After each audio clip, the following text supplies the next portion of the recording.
Howdy and welcome here to Glasgow High School, where we have softball action for you today, as it is the Allen County-Scottsville Lady Patriots in town to take on the Glasgow Lady Scotties. ACS comes in here at 16-7 on the year. They're 4-0 in district play. The Lady Scotties 7-10 overall. They're 1-3 in district play. Hey, Ann, I do have that echo back. I don't know if you can do something about that, but if so, I could appreciate that. But the Lady Patriots thank you, Ann, that took care of it. The Lady Patriots last game was 1 week ago today, and they defeated Barron County 6-5 in Scottsville for that district victory. Lady Scotties coming off a district win as well. They defeated Barron County on Tuesday by a score of 2-0. And Bruce Tribune along with me for the broadcast today. And Bruce, we saw that Barron County game on Tuesday. It was quite a monumental win for Glasgow. The Lady Scotties had not beaten Barron County in softball since 2016. It was a 21-game losing streak to the Trojanettes. Glasgow played extremely well Tuesday in bringing that streak to an end. They did. Both teams played very well. That was one of the better softball games we've seen in a while. You know, a 2-0 game, and of course it was a little wet, but the playing conditions did not hurt the ball game at all. Because the pitchers, as the pitchers do, was what had happened in a home run, but Jakali Green, and then Scotties, scored one late, but off of an error, and so it was a very good ball game, and these, I was talking to Allen County's coach, and he was talking about that how he respected what a good ball club, young ball club Glasgow has, and how much they're improving. No doubt about that. Let's go ahead and take our first time out here on the Don Franklin Auto Countdown to First Pitch here at Glasgow High School. We'll come back in a moment and continue with our pregame coverage after this 3-minute timeout here on WCLU Blue 103.1 FM and 1490 AM. At Don Franklin, we're about more than just selling cars. We're about families, generations of them. Founded by my parents in 1968, we've been here growing alongside you. From the first family car to the newest model for the next generation, our values of trust, care, and commitment are in every handshake, every deal. With over 5,000 vehicles to choose from, check them all out at DonFranklinAuto.com. Don Franklin, driven by family.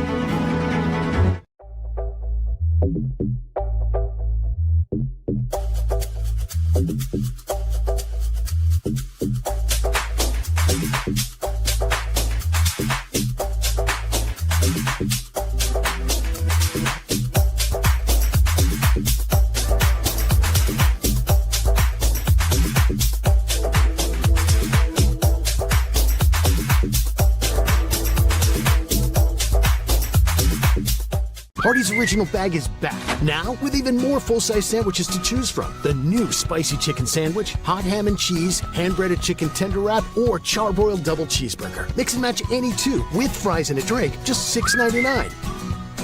Our dental health plays a vital role in our overall health. Practicing good dental hygiene is especially important for children. When was your child's last checkup? Riley Dental Group is invested in making sure you and your family have the healthiest smile possible. They understand a dental visit may prompt anxiety or nervousness, but Dr. Riley and his team offer a variety of solutions, including a comforting and friendly visit from Bennett, their therapy dog. Call Riley Dental Group for an appointment, 651-5939. Right now, when you download the Hardee's app and join My Rewards, say good morning to 20% off any breakfast order of $10 or more.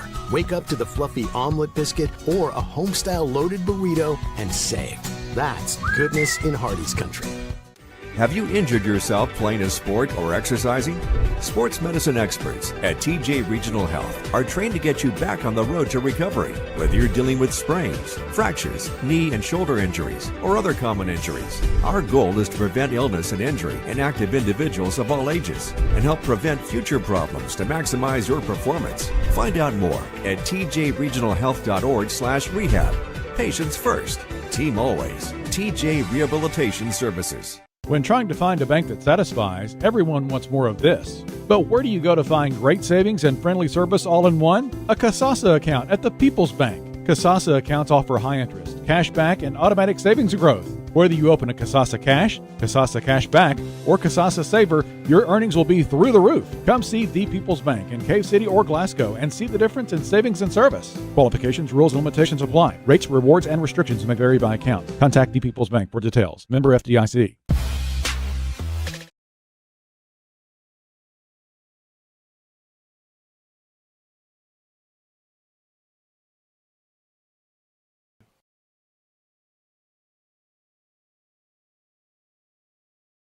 Here to Glasgow High School, Joe Myers and Bruce Tribune with you here on the Don Franklin Auto pregame show, getting you set for the Lady Scotty softball team to take on Allen County-Scottsville Lady Patriots. Bruce, this Lady Patriot program has been a tremendous softball program for many, many years. They have great tradition over there. They are leading the 15th district race right now with a 4-0 record, certainly in the driver's seat here in the district. That's not all that unusual for this Lady Patriots program at all. No, they do have a very strong softball program. They've had it for years, and as you said, and they've gone to the state tournament several times, and until South Warren came along, they were always in it. Them and Greenwood would battle it out, and of course South Warren is loaded up with 6 Division I players, and just right now they're a juggernaut. They certainly are that for sure. Of course, their head coach for the Lady Patriots is a familiar name, Brad Bonds. He's coached the softball team for a few years now. He was a longtime girls basketball coach over there at ACS. These two teams have played once already. That was back on April the 2nd.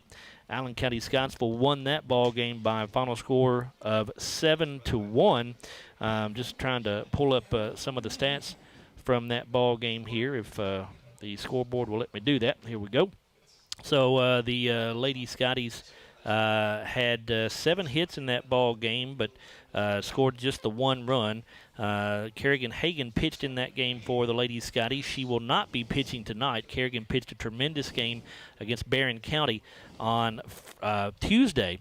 Tonight will be Ava Maxey going in the pitching circle for the Lady Scotties, and we've seen Ava a couple times, and Ava certainly has improved greatly from her 7th grade to now her 8th grade year.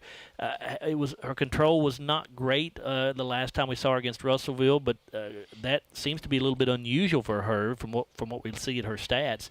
But Ava will have her hands full tonight against this Patriots ball club. Well, you're correct. They'll score some runs, and they hit the ball, hit it hard. They've got some very good sized players, and Ava's got good velocity, and it just seemed like the other night, you were talking about when we had her, she was overthrowing the ball and it was rising on her.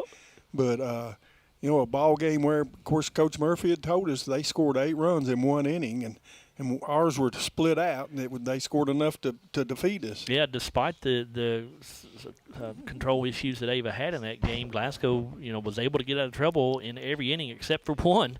They held Russellville scoreless in every inning except for the 5th, and they scored 8 runs in the 5th inning and ended up winning that ball game over the Lady Scotties on Monday. Let's go and introduce you to the starting lineups for these ball clubs here on the Don Franklin Auto pregame show. First, for the Allen County-Scottsville Lady Patriots, their batting order looks like this. Batting first and pitching today will be Brooklyn Oliver. Addie Law will be at shortstop. She'll bat second. Number 3 hitter for Lady Patriots is Maddie Gray. She'll be catching today. The cleanup hitter for ACS is the first baseman. That's Kinsley Byrne. Batting 5th and the designated player will be McKenna Law. Law will be hitting today for the right fielder Kendall Clark. Kinley Sykes will be batting 6th, and she'll be in center field. At second base, Kinley Sykes will be in left field. Bailey Gaines will be in center field, batting 7th. Number 8 hitter is Audrey Bonds, playing second, and Finley Rice will be at third base, batting 9th. Lady Patriots are 16-7 on the year overall. They're 4-0 in the district, and as we said, the head coach for ACS is Brad Bonds. For the Lady Scotties, batting first and at center field will be Kerrigan Hagan. Number 2 hitter is the left fielder, Kayla Kirkpatrick. Chikali Green will bat third and play shortstop. At first base and batting fourth will be Reese England. Number 5 hitter is Paige DeHaas. She'll be the designated player today, hitting for Ava Maxey, who will be pitching. Kinley Stevens will be at third base, and she'll be batting sixth. Number 7 hitter is the second baseman. That's Natea Lightfoot. Batting eighth is Kinley Bell. She'll be in right field. And the catcher today for the Lady Scotties will be Gracie Walker, and she will bat ninth. Lady Scotties are 7-10 overall, 1-3 in the 15th district race. And their head coach is Stephen Murphy. Assisting Coach Murphy is Sam Royce. As we said, these two teams already played once back on April the 2nd, with ACS winning that ball game by a score of 7-1. We'll take our final time out here on the Don Franklin Auto pregame show. When we come back, we'll be set for our first pitch here from Bush Field, or Bush Stadium, Rigdon Kaiser Field, here on the campus of Glasgow High School. We're back after this 3-minute timeout here on WCODU Blue, 103.1 FM and 1490 AM.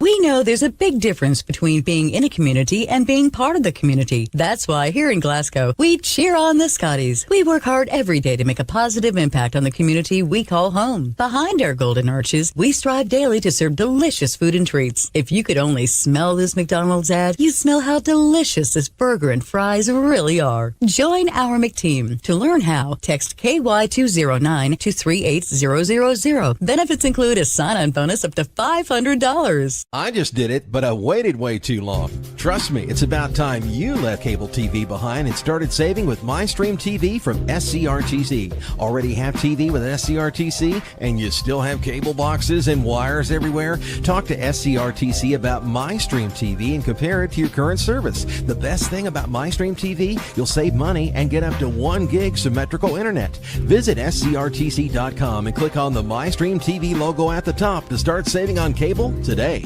It's been an amazing 33 years. I've been blessed to have someone by my side that I can count on no matter what. Like 3 years ago when I had that car accident, you really came through for me. So I just want to say thank you, Alan, for being my Farm Bureau insurance agent. Kentucky Farm Bureau, big on commitment. Oh, he's been great too. From the very first day to the final walk across the stage. In Glasgow, your child isn't just enrolling in a school.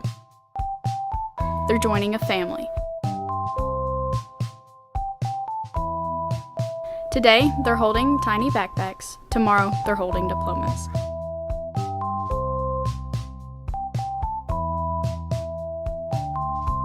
In Glasgow, every step matters and every road leads home. Join the family. For local news that impacts your everyday life, turn to GlasgowNews1.com, the trusted source for journalism in Glasgow and Barron County. While others focus on headlines from far away, GN1 is in the room for you, covering the decisions that matter most, from city council and fiscal court to school board meetings, civic issues, public safety, and the people and stories that shape our community. Connect with our coverage on GlasgowNews1.com, the GN1 app, on our social media feeds, or subscribe to our free daily email.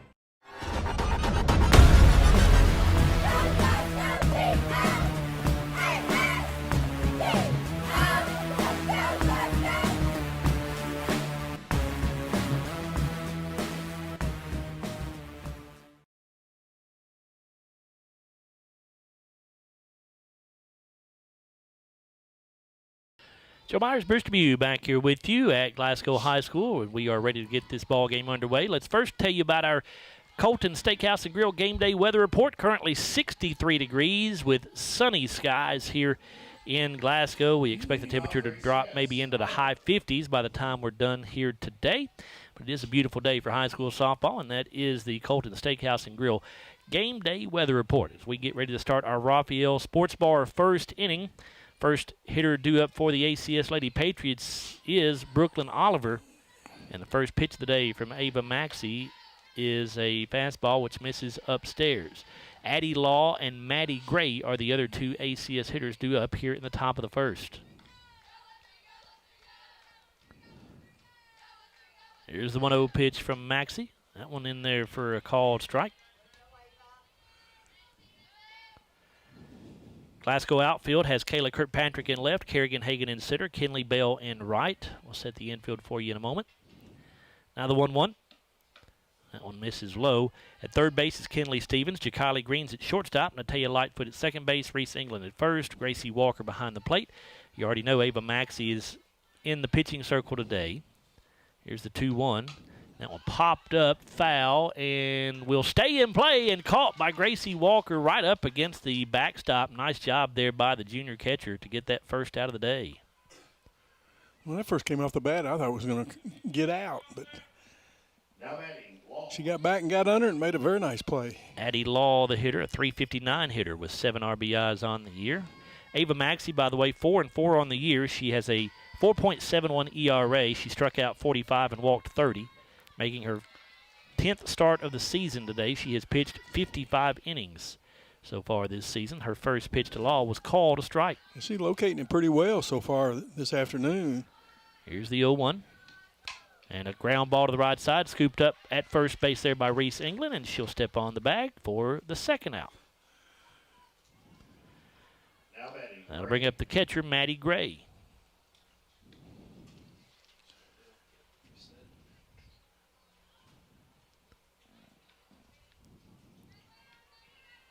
Gray, a .406 hitter, very dangerous hitter. She has 9 home runs on the year, 26 RBIs. First pitch she sees is a ball.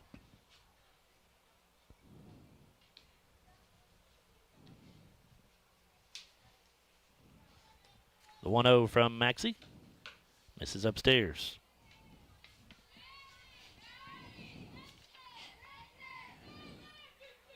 Allen County-Scottsville has 20 home runs as a team. 17 of them are between Maddie Gray and the leadoff hitter, Brooklyn Oliver. And that pitch misses upstairs, so 3-0 here to Gray. Kinsley Byrne on deck if Gray's able to reach. And the 3-0 pitch misses high, so she'll walk on 4 straight.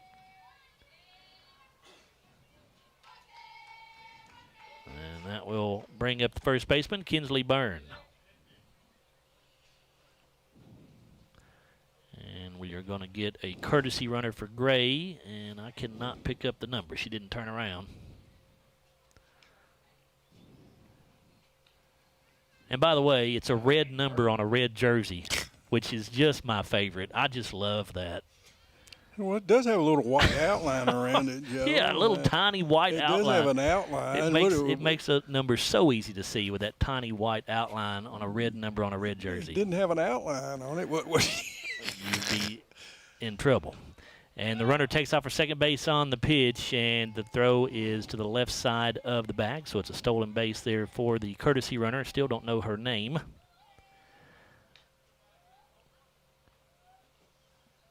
The pitch to Byrne was a strike, so no balls and a strike to her. Byrne, a .269 hitter with 14 RBIs. And the changeup from Maxey misses upstairs. Maybe we'll see it when she runs off the field. Hopefully she runs off the field and doesn't walk off after scoring. Here's the 1-1. And that one misses low. Well, she's thrown 7 straight balls now after opening with 4 pitches and getting 2 batters. It's just that base runner got her concentration, it looks like. Here's the 2-1. A swing and a miss. 2 balls and 2 strikes.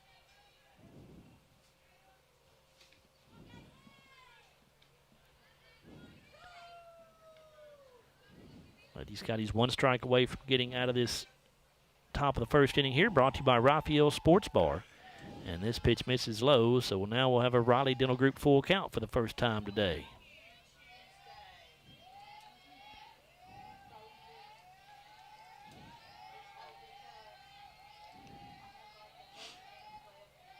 Maxey with a payoff pitch. And that's low and in the dirt, and that's going to allow the runner to go from second to third.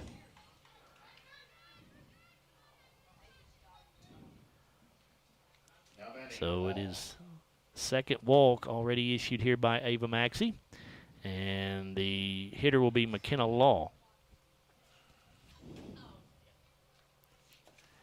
Well, did the pitch actually hit Byrne? Because she's walking it off down there. Well, if it hit her, the runner couldn't have advanced. Well, that's true. I'm not sure what happened, but she's trying to walk off an injury there. Because it'd been a dead ball. So that's a good point. And Coach Bonds is going to go over there and take a look. I don't know. I mean, she just took the ball forward. I don't know if something happened if she was jogging down to first base or what.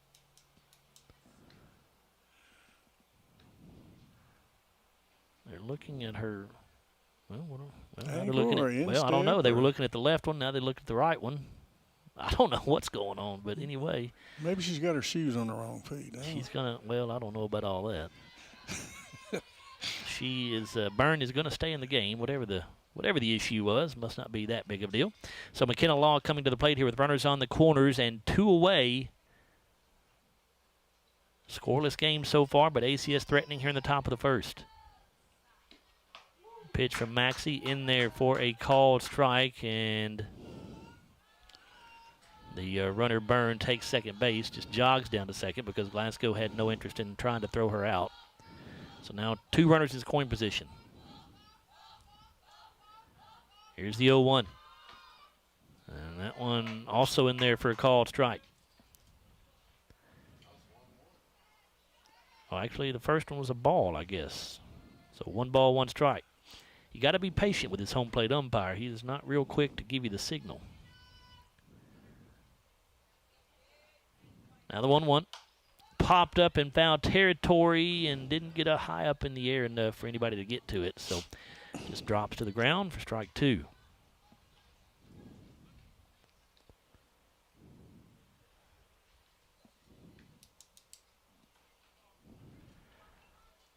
One ball, 2 strikes to McKenna Law, the sophomore designated player, hitting today for the right fielder, Kendall Clark. Now the 1-2 pitch. Popped up again in foul territory and dropped. Oh, jeez, man, you cannot give him a second chance. Ball had a lot of spin on it. It did. Gracie Walker had it in her glove, but it popped out of there. So. And the sun was also in her eyes. She wears sunglasses a lot, but that spin just... So we'll get into the 1-2 pitch. And it is a ground ball to Stevens at third base. Her throw across the diamond is there. So Lady Scotty's able to get out of the trouble. Good job there by Ava Maxey. ACS had runners at second and third and cannot push one across. Yeah, there were no runs. There were no hits, no errors, 2 left on. After a half inning, we have no score here between Allen County-Scottsville and Glasgow. We'll be right back after this 1-minute timeout on WCAU Sports Blue, 103.1 FM, 1498. From the very first day to the final walk across the stage. In Glasgow, your child isn't just enrolling in a school. They're joining a family. Today, they're holding tiny backpacks. Tomorrow, they're holding diplomas.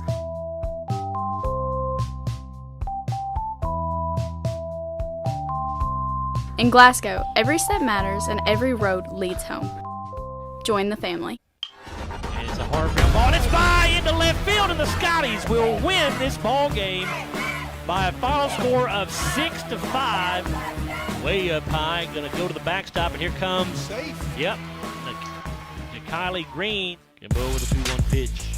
Gum drills this ball to left field, and that is going to be a game ender. It'll make it 17-2, and that will be your final score here from Sam Royce Field.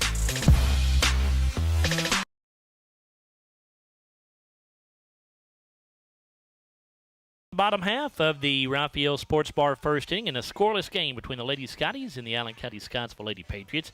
First 3 hitters due up for Glasgow will be Kerrigan Hagan, Kayla Kirkpatrick, and Jakylie Green.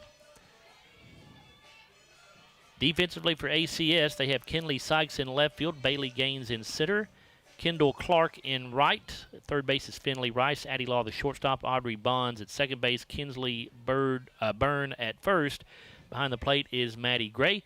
Pitching today for ACS is Brooklyn Oliver. And her first pitch to Kerrigan Hagan is a changeup, which misses low. Oliver is a right-handed junior. She is 15-3 on the year with just a 2.78 ERA. She has struck out 124 and walked 41. She's thrown 110 and 2/3 innings of softball, making her 19th start for the Lady Patriots this year. Here's a fly ball off the bat of Hagan into center field, and that's going to be called out there by Gaines for the first out of the inning. Now to bring up the left fielder, Kayla Kirkpatrick.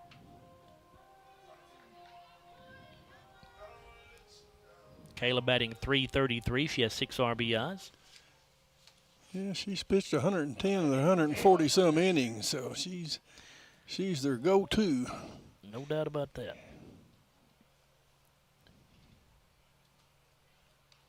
And Oliver's first pitch is a fastball, which is grounded into right field, and that'll be a one-out single for Kayla Kirkpatrick here in the bottom of the first.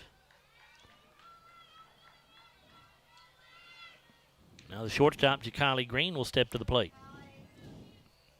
Now batting, Jakali Green. Jakali, second on the team with a .392 average, and leads the team with 22 home runs and 22 RBIs and 8 home runs. 22 home runs would be a story, wouldn't it? Yes, it would. Yeah, she had one the other night in the win over Barron. And the wind's blowing a little out to left. She does pull the ball.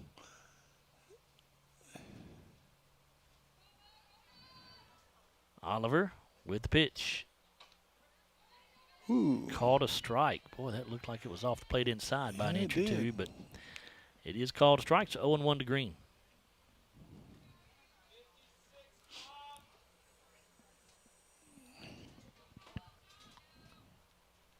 Oliver into the windup and the pitch.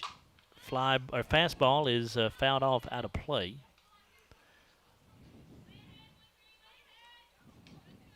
So the junior, Jakali Green, looking at a no ball, 2 strike. 140-some innings.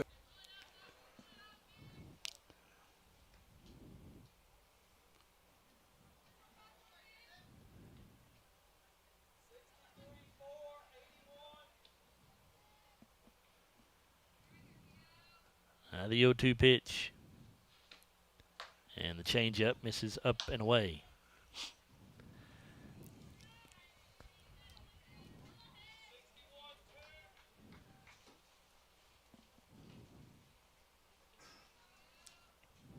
Oliver now sets and delivers. It's a fly ball to center field, pretty well hit, but not well enough. I don't think Bailey Gaines will make the catch out there just short of the warning track. Now her throw onto the infield is off target, and Kayla Kirkpatrick going to tag up from first base. So Kirkpatrick winds up at second. Now batting, Reese England. And we'll see if Reese England can drive her home with 2 away. Jakali Green got all that ball. It was out there just right at the warning track. So. They do appeal to first base to make sure Kirkpatrick did not leave early, and they say she did not.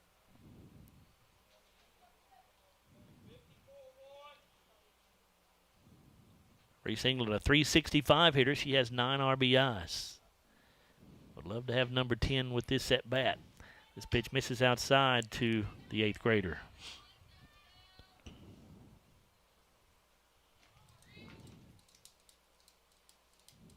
Glasgow again with 3 8th graders starting today. 2 in the batting order. The third one is Ava Maxey, who's being hit for. She's pitching, of course. Here's the 1-0, and England will pop it up on the infield. The shortstop, Law, calling for it. She'll make the catch. So the Lady Scotties will strand a runner in scoring position, and that is the end of the first inning. After one, the Scotties, no runs, 1 hit, no errors, 1 left. After one, we still have no score between the Lady Patriots and the Lady Scotties. Will return after this 1-minute timeout on WCAU Sports Blue, 103.1 FM, 1498. From the very first day to the final walk across the stage.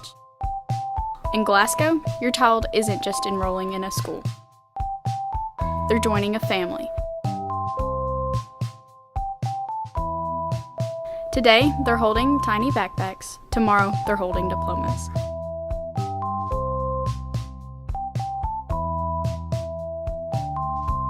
In Glasgow, every step matters and every road leads home.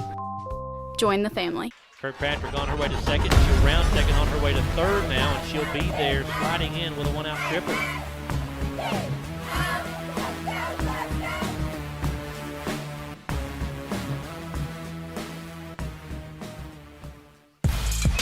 Hodges gives this one a ride to center field. Really well hit, and it is out of here. All right. Solo home run for Carter Hodges.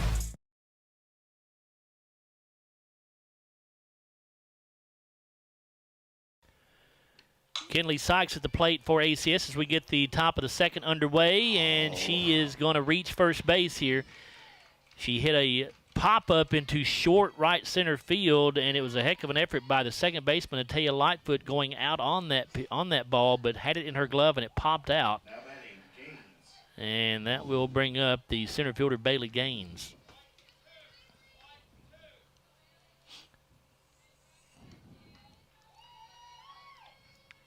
Gaines will hit from the left side here in a scoreless game. And the pitch going to get by Gracie Walker, and that'll be a pass ball as that allows the runner to take second base.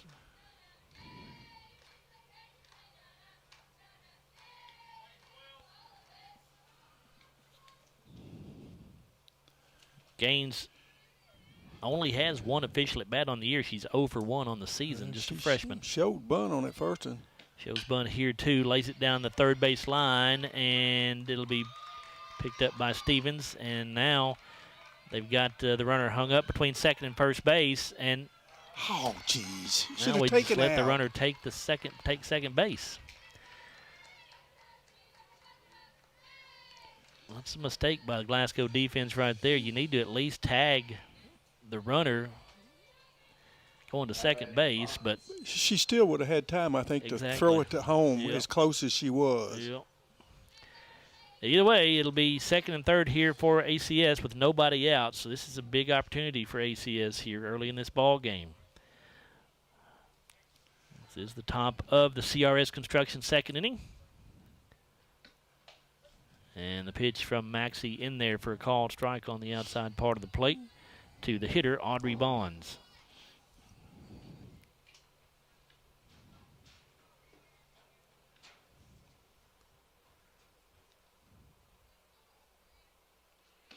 And Bonds showed bunt, pulls back and takes the ball up high.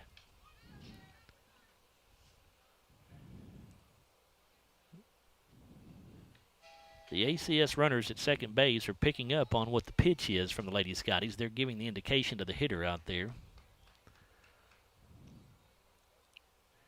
And now Bonds will back out. Here's the 1-1. Bonds lays a bunt down again. Only play to first base. They'll go there, and then the runner comes in from third base to score the first run of the day. That'll be Kinley Sykes.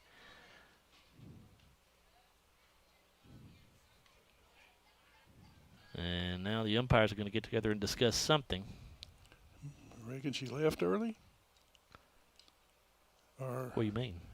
It's a bunt. Bonds will. But you can't leave the base even. Oh, you mean until it leaves the pitching circle? Yes. Yeah, I got you. And they are apparently going to say she left early. The girl on second.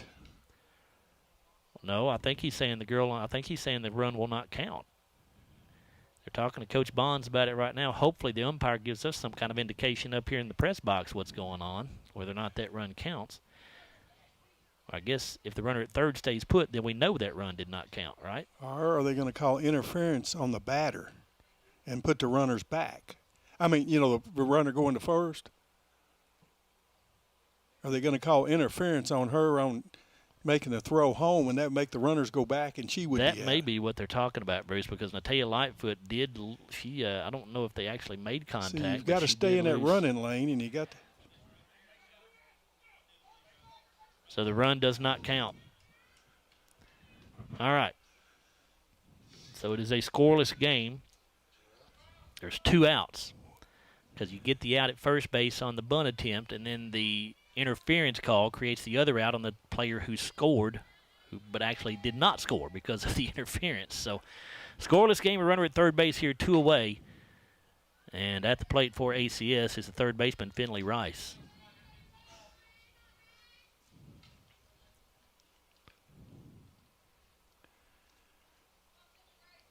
Yeah, see, they've got that running lane and then that safety bag. 2-0 to Rice as that pitch misses up and away. And apparently she was inside the line. Rice, a .233 hitter with 7 RBIs. Yeah, Lightfoot did not have a clear lane to throw to home plate there because of that. So this pitch misses upstairs, so now 3-0.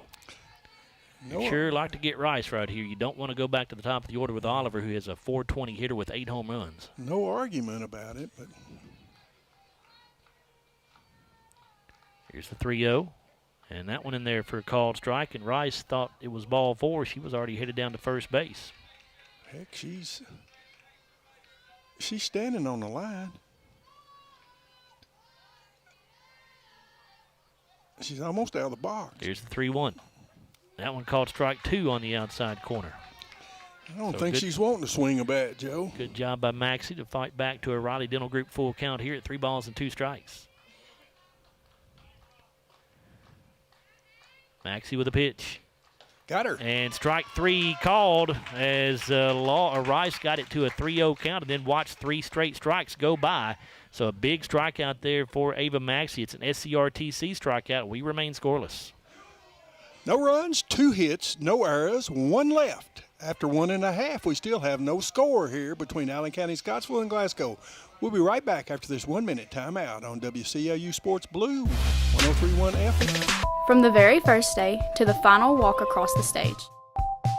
In Glasgow, your child isn't just enrolling in a school. They're joining a family.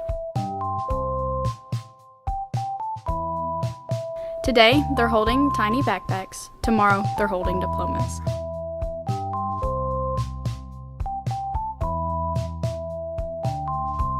In Glasgow, every step matters and every road leads home. Join the family.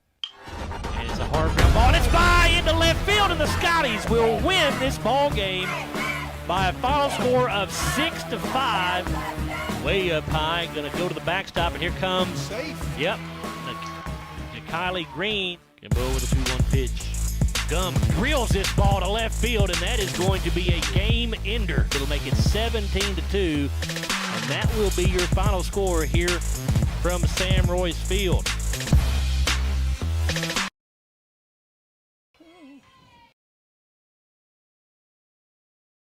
For the CRS Construction second inning, it is the 5, 6, 7 hitters due up for the Lady Scotties. Paige DeHaas up there to lead things off, and the first pitch from Oliver bounces in there for ball 1.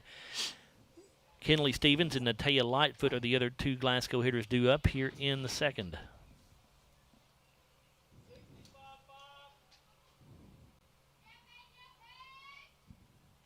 The 1-0 pitch from Brooklyn Oliver. And that one misses as well, 2-0. It's low, I guess. It looked to be over the plate.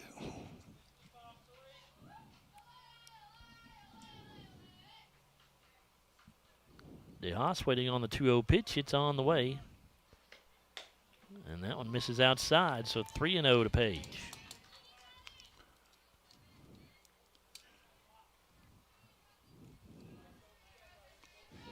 DeHaas hitting .255 with 8 RBIs on the year.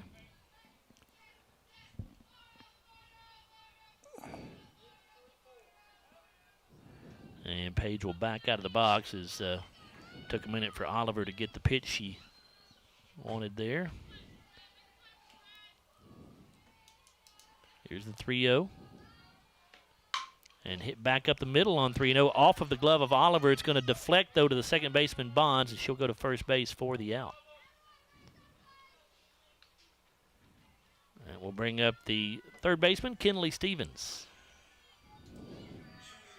Now batting, Kinley Stevens.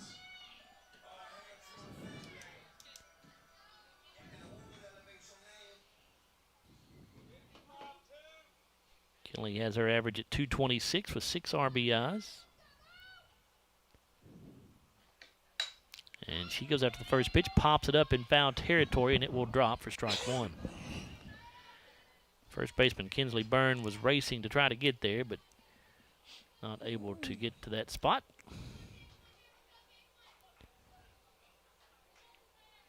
Scoreless here in the bottom of the CRS Construction second inning. Allen County, Scottsville, and Barron County playing baseball over at Barron County today, and they were scoreless after one inning of play there as well. Barron County defeated ACS yesterday. Here's a ground ball to shortstop, and it'll be Law picking up and going to first base for out number 2.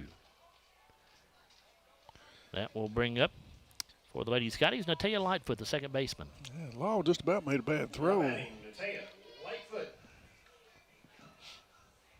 Scotties taking on Warren East today in baseball, but that game will not get started until a little bit later, maybe around 7 o'clock or so. A whole lot later. They're playing a middle school game before the varsity game there today. This pitch to Lightfoot in there for a called strike from Oliver. Glasgow lost at Warren East yesterday in baseball 1-0, so the Scotties and the ACS Patriots both 1 and 2 in district play currently. Barron County and Warren East both at 2 and 1. Here's a swing and a miss by Lightfoot. It is 0-2 to her now. Yeah, it was a pitcher's duel yesterday. I think the Vincent gave up 3 hits, and Carter 2 or 3, yeah, and then Carter Hodges pitched for and then Glasgow. one other. It was just only like 7 hits in the whole game, 6 or 7 hits. The 0-2 pitch from Oliver, and that misses way outside to Lightfoot.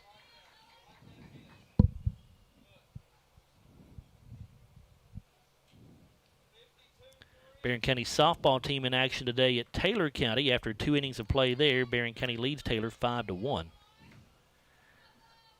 Now the 1-2, and Lightfoot lifts it to left field, and that's going to get down for a 2-out single.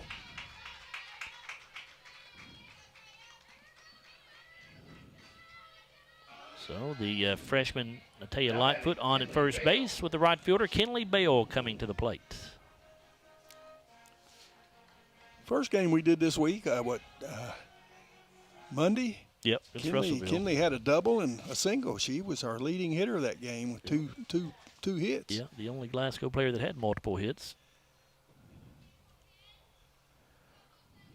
Oliver with her first pitch of the at-bat. And Bale will foul it off out of play. In baseball, Barron County and Allen County Scottsville have now completed 2 innings, and they are still scoreless in that one. I'm a little surprised that the right fielder is playing as far left as they are with the velocity that. A lot of room between her and that right field line, really is. Isn't there? Now Oliver will step off the rubber. But they're all the outfielders are really playing us to pull the ball because, well, center fielder just moved back over a little bit. Here's the 0-1 from Oliver. Grounded right back to Oliver in the circle. She'll go to first base, and that will be out number 3. So we are still scoreless here at Glasgow High School. Well, no runs, 1 hit. Our second of the game, but just can't. No errors, 1 left. We've completed 2. It's Allen County Scottsville 0. Glasgow. From the very first day to the final walk across the stage. In Glasgow, your child isn't just enrolling in a school. They're joining a family. Today, they're holding tiny backpacks. Tomorrow, they're holding diplomas.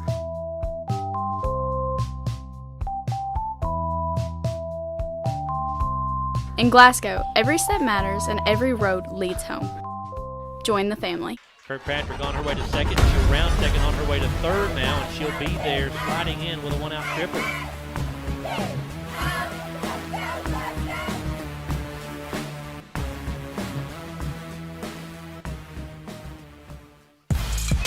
Hodges gives this one a ride to center field. Really well hit, and it is out of here. All right. Solo home run for Carter Hodges.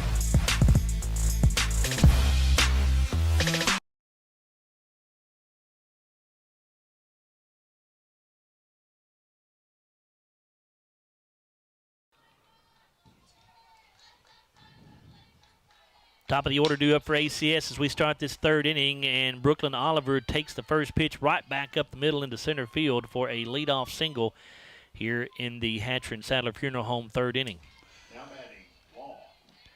And we have a courtesy runner, and I was able to pick up her number because she turned around. That's going to be Kaylee Wells running at first base, number 22, Bruce.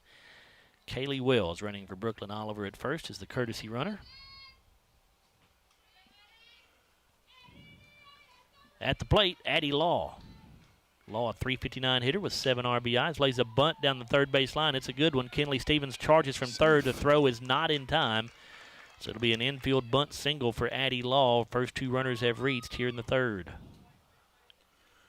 Can't lay a bunt down any more perfectly than that. No, both first pitch swinging. Second time through. That brings up the catcher, Maddie Gray. Yeah, she's our leading home run hitter, isn't she? Has 9 home runs and second on the team in average at .406 and RBIs with 26.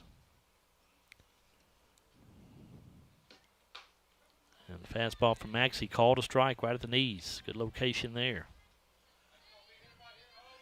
She walked her on 4 straight pitches her first at bat.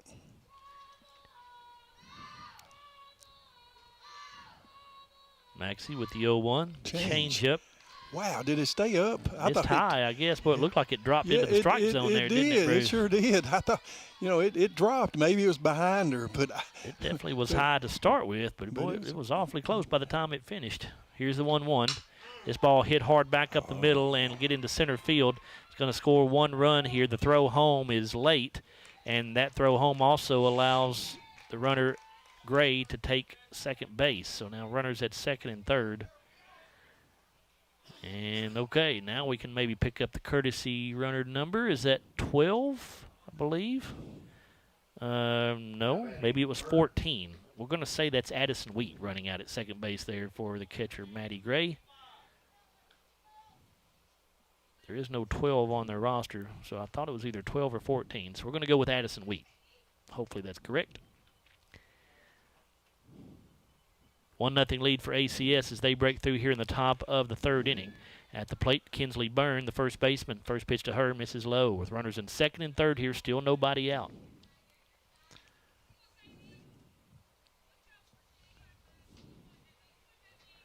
Maxey with a 1-0 pitch. That one misses up and away. Byrne batting .269. She has 14 RBIs. Gray there, it's where the youth entered in. She should have hit her cutoff there and where we could have. And this pitch going to be popped up and foul into the net back here on the backstop. Yeah, you'd like to have that throw from center field cut off there. Somebody should be right about that pitching circle, and you cut that ball and then decide where you want to go and try to keep that runner from advancing.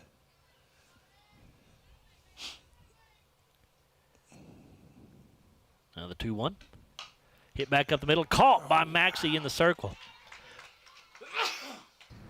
That's the first out of the inning. Runners obviously stay put at second and third. And that will bring up McKenna Law, the designated player. It would have been nice if we could have gotten a double play out of that one. That has a line shot, but just happened so quickly. Base runners didn't even have time to get off the base No, they path, didn't. or the bases, did they?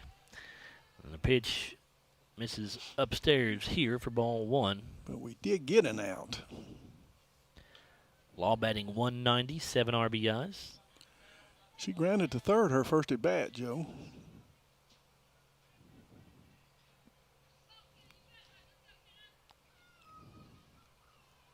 The 1-0 misses inside. 2 balls and no strikes.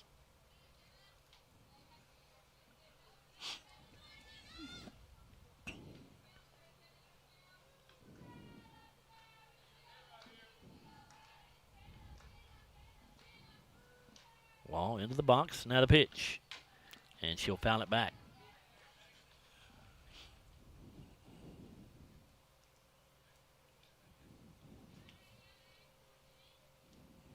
Top of the Hatcher and Sadler Funeral Home third inning here. It's a 1-0 Allen County-Scottsville lead. ACS has runners at second and third, 1 away. 2 ball, 1 strike count. The pitch to Law is again fouled off out of play.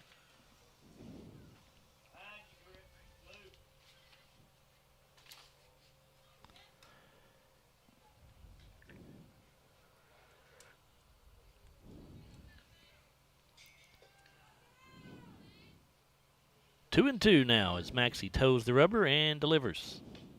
And this one fouled off, out of play again to the right side. It's our third broadcast of the week this week. We've had softball games all week. Next week, we'll come back at you on Monday with our final regular season baseball game against the Barron County Trojans. And we'll have a couple of softball games for you next week as well. And this one fouled off down the third base line. So on Monday, it's baseball against Barron County, 5:15 pregame. On Thursday, it's softball against Edmonton County, a 5 o'clock pregame. And then on Friday, it's softball against Monroe County, 5:15 pregame next week. 2-2 pitch coming, and a ground ball. Nice stop by Stevens at third base. Her throw, though, is a little bit short. And now they'll go home, and the runner there is safe. Boy, that was awfully close. It was a good throw that time by England to Walker at home, but they say Addie Law beat it, so it's 2-0 ACS, and we're going to get a runner here for Law, and that probably is Kendall Clark, who she's hitting flex for. Player, yeah. Again, we cannot pick up the number, but have to assume it's Clark. Yeah, it has to be because she's the DP, and it's a flex player because she would have to come out. Unless she's pinch running. I mean, that's the way it would be. Yeah, well, but she would have to come out, though, if she's pinch running. Can re-enter one time. Well, that's right.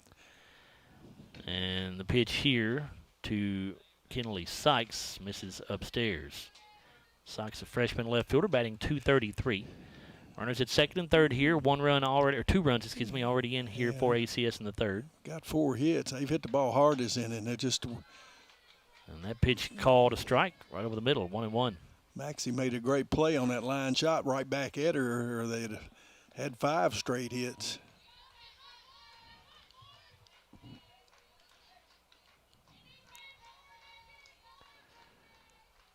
The 1-1 from Maxie, a bunt attempt, and it is foul.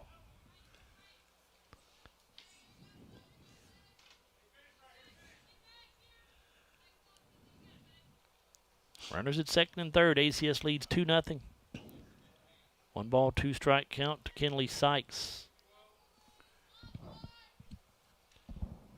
1 out on the board. The pitch from Maxie popped up, foul, and out of play.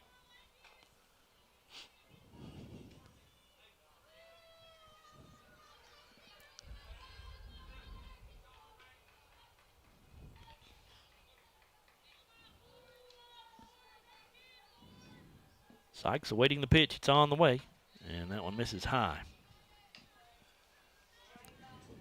Count evens up at 2 balls and 2 strikes.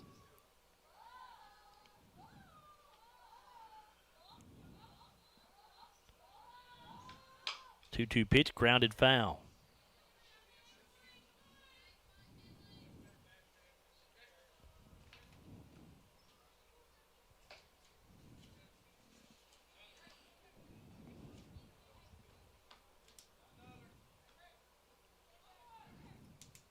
Still 2-2.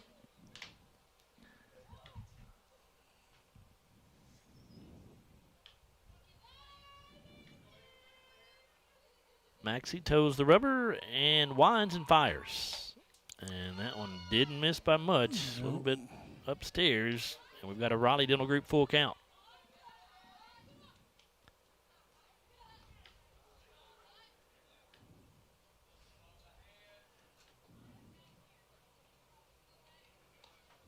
Payoff pitch coming. And that one misses upstairs. So that'll load the bases with Lady Patriots. And we'll bring up Bailey Gaines.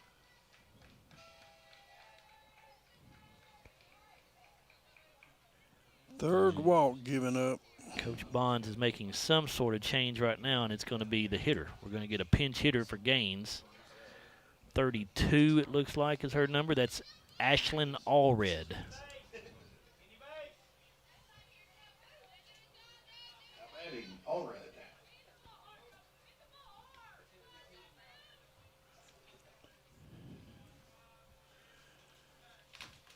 Yeah, you said that Baines had only had one at bat. That's right. Of course, she's got loads of speed, but Allred on the year hitting 167. She's 2 for 12 on the season with 4 RBIs. And the pitch from Maxie misses upstairs.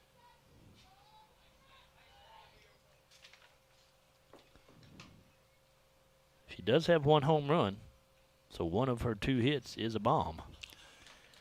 The 1-0 pitch misses high. I've got a feeling that's why he put her in. Ava's got to find the strike zone first. 2-0, nowhere to put her here. Bases are loaded. Glasgow already trailing 2-0. The pitch, swing and a miss, as Allred may have swung at ball 3 right there. It looked like it was upstairs.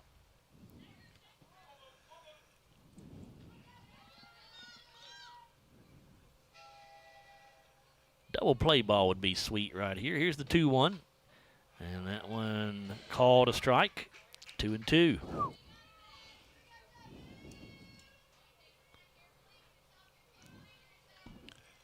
Hard as she swings, it might be a good spot for a changeup. 2-2 pitch coming. Fouled back to the screen here behind home plate.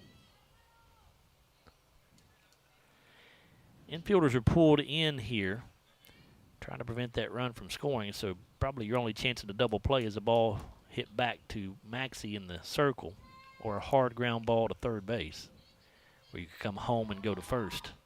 This pitch in the dirt, and now it's a Riley Dental Group full count.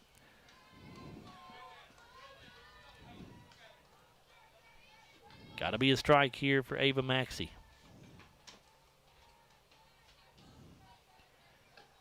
Payoff pitch called, strike 3. Nice job there by Maxey to dig down deep and put that ball where it needed to be. That's an SCRTC strikeout, and now with 2 away, the infielders can move back to their normal depth, and the hitter will be Audrey Bonds. She laid down a bunt, a sacrifice bunt, her last at bat. She got good speed, but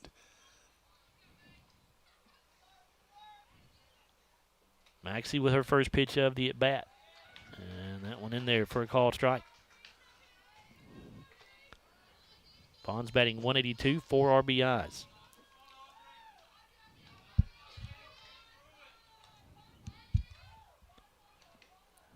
Change up, and it hit her in the shoulder, so that'll bring a run in. Bonds just turned her shoulder and really didn't make much of an effort to get out of the way of it, but that will be the 3rd run of the day scoring. Now batting Rice.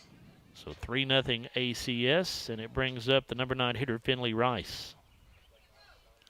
she struck out looking her first at bat, Joe, for the 3rd out there in the 2nd inning. So 9th batter of the inning. That's what Coach Murphy told us, if we get that one bad inning. He says it's happened a lot this year. We saw it happen against Russellville for sure on Monday. Well, this young lady didn't look to hit the ball her first at bat, and she's I don't think she is now, really. Pitch missed outside. Here's the 1-0. And she hits a fly ball to left field. It's going to go foul and will drop for strike 1. Well, surprise, she did swing it.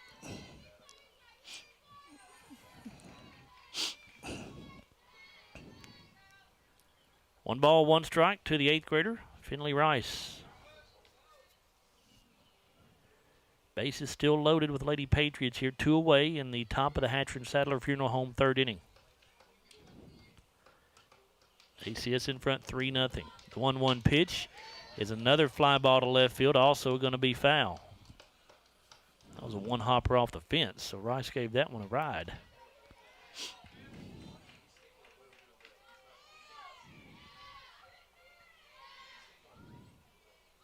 Maxey heading the count, 1 ball, 2 strikes.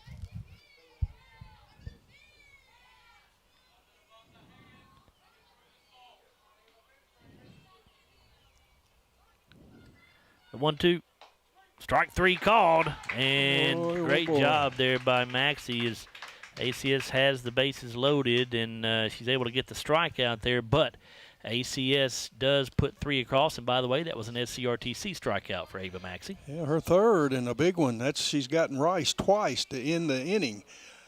We've completed 2.5. The Patriots put 3 on the board here in the top of the third. They are up on the Scotties 3-0. We'll return after this 1-minute timeout on WCLU Sports Blue 103.1 FM 1490 AM.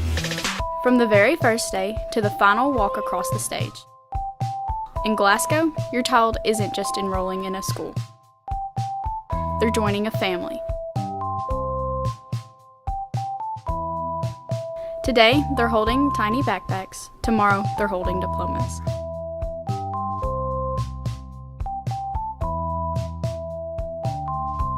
In Glasgow, every step matters and every road leads home. Join the family. And it's a hard ground ball. It's by into left field, and the Scotties will win this ball game by a final score of 6-5. Way up high, going to go to the backstop, and here comes. Safe. Yep. Kylie Green can go with a 2-1 pitch. Gum drills this ball to left field, and that is going to be a game ender. It'll make it 17-2, and that will be your final score here from Sam Royce Field.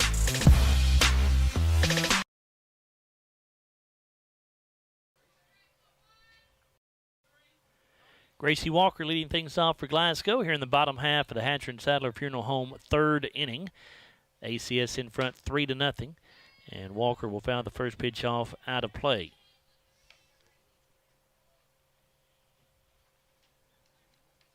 Kerrigan Hagan and Kayla Kirkpatrick, the other 2 Glasgow hitters, due up here in the third. 9, 1, and 2 in the order.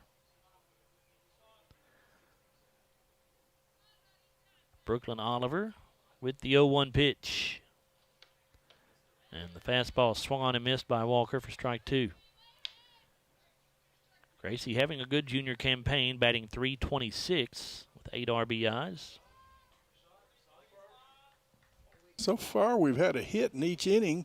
First inning, we flew out for 3 outs. The second inning, we grounded out for all 3 outs. The 0-2 pitch, way outside.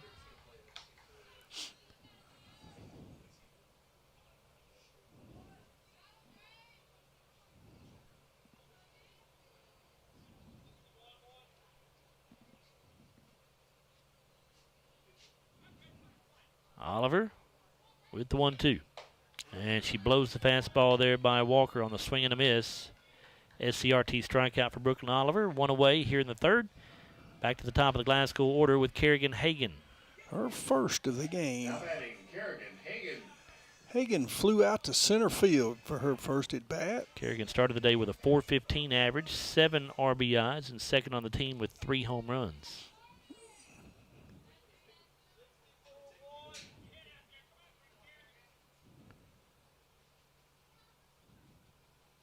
Oliver brings the first pitch. It's a fastball and a strike on the outside half.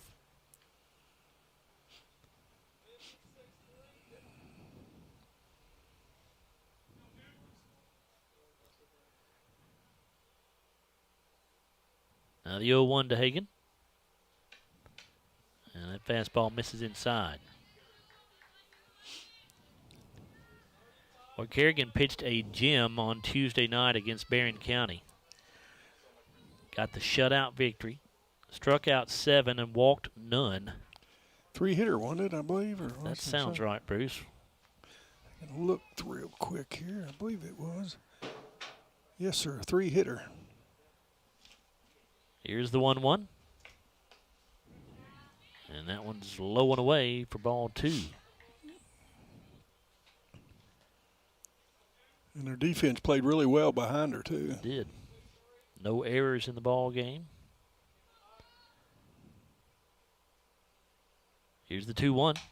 Popped up on the infield. First baseman Byrne calling for it. She'll make the catch. 2 down. And the left fielder, Kayla Kirkpatrick, will step to the plate.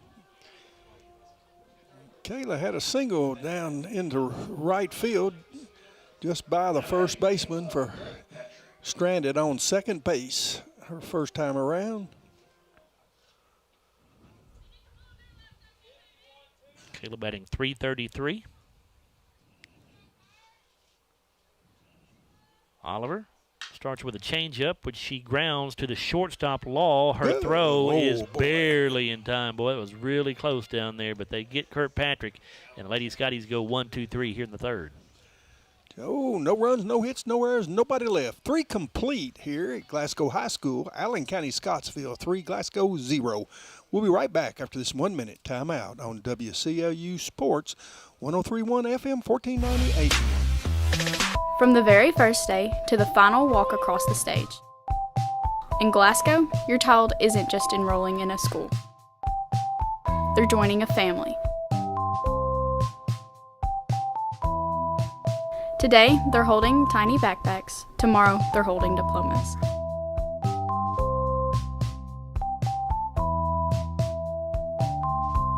In Glasgow, every step matters and every road leads home. Join the family. Kirkpatrick on her way to second. She'll round second on her way to third now, and she'll be there sliding in with a one-out triple.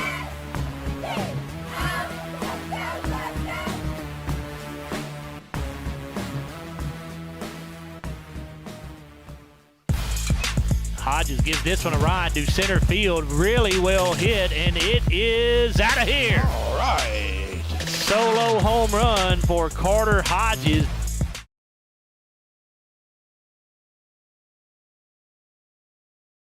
Brooklyn Oliver leading things off for ACS as we go to the top half of the Scooters Coffee fourth inning. The first pitch she saw was a strike.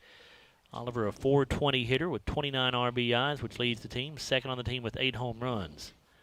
She'll foul this one off out of play and be in an 0-2 hole. ACS leads this ball game 3-0. 1 for 2 today. She popped out to Gracie Walker behind the plate her first at bat, and then singled up the middle and scored in that third inning. 0-2 pitch is a good rise ball that misses upstairs. Well, Katie Wells scored as a courtesy runner for her, but her position got the run.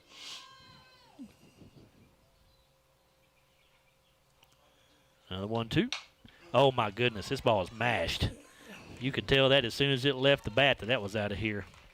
Solo home run for Brooklyn Oliver. That'll tie her for the team lead with 9 home runs and her 30th RBI of the year. She won't need a courtesy runner this time, will she? She will not. Her second hit. That was a no-doubter. Clears the fence out there in left center field. And it's 4-0 ACS. That'll bring up the shortstop, Addie Law.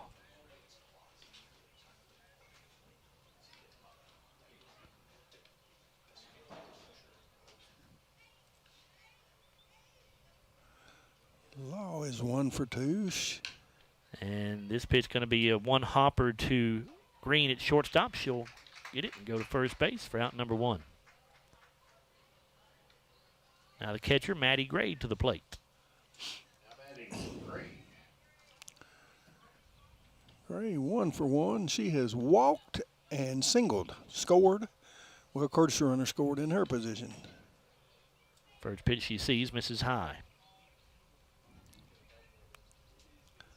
They were wanting that home run a while ago with the bases loaded, but and this pitch misses as well, 2-0. But Massett was able to induce Rice into a strikeout for the second time to end the inning. Pitch from Maxey is a line drive off the glove of England. That's a fair ball out at first base. And Gray will reach. Have a courtesy runner once again for Gray.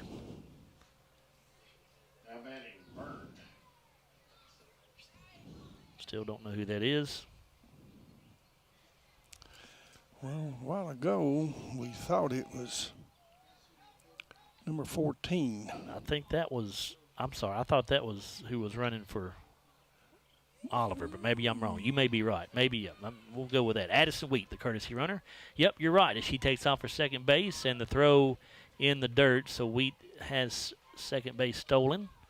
It's her third stolen base of the afternoon. The pitch to Byrne was a ball, so it's 1-0 to her. Kinsley Byrne, a .269 hitter. The 1-0 from Maxey is outside. Burns 0 for 1. Walked and lined to Maxey in the circle.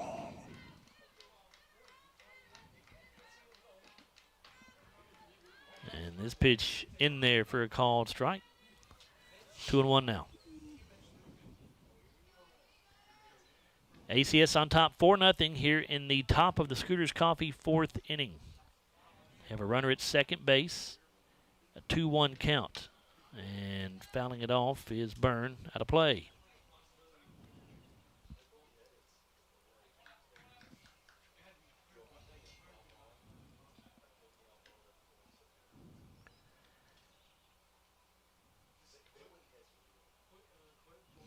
Now the 2-2 pitch.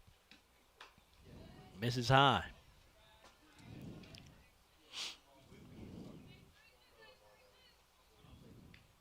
It's a Raleigh Dental Group full count to Kinsley Byrne. Here's the payoff pitch and a swing and a miss. Byrne down on strikes, an SCRTC strikeout. It's the 4th recorded by Maxey today. Now the designated player, McKenna Law.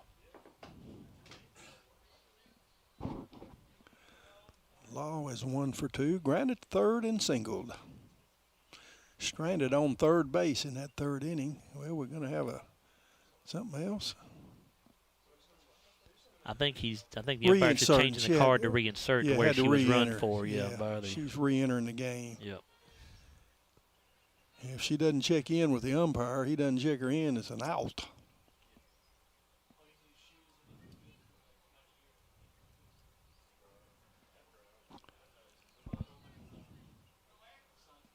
Four nothing ACS. Runner at second base here, 2 down. Now set to get this at bat underway. Maxey into the windup and the pitch, and it misses low.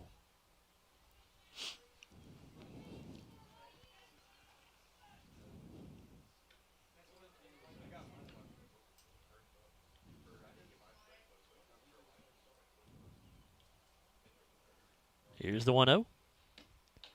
And that one low and inside. 2 balls and no strikes to McKenna Law.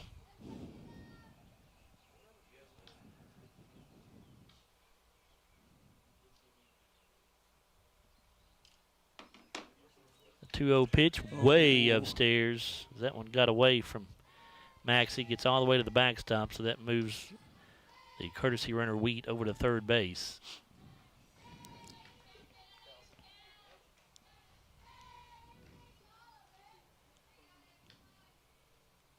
Maxey needs to come all the way back from a 3-0 count. First pitch is a strike right down Broadway. Nice fastball.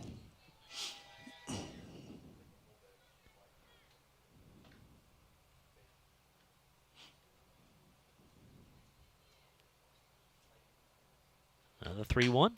This ball hit in the air to left field. Kayla Kirkpatrick has it measured out there, and that will be out number 3. ACS able to push one more run across, though, to add to their lead. Scotties did give up a run on the home run. There was 1 run, 1 hit, no errors, 1 left. 3.5 gone. Lady Patriots 4, Lady Scotties 0. We'll be right back after this 1-minute timeout on WCAU Sports Blue, 103.1 FM, 1498. From the very first day to the final walk across the stage. In Glasgow, your child isn't just enrolling in a school. They're joining a family. Today, they're holding tiny backpacks. Tomorrow, they're holding diplomas.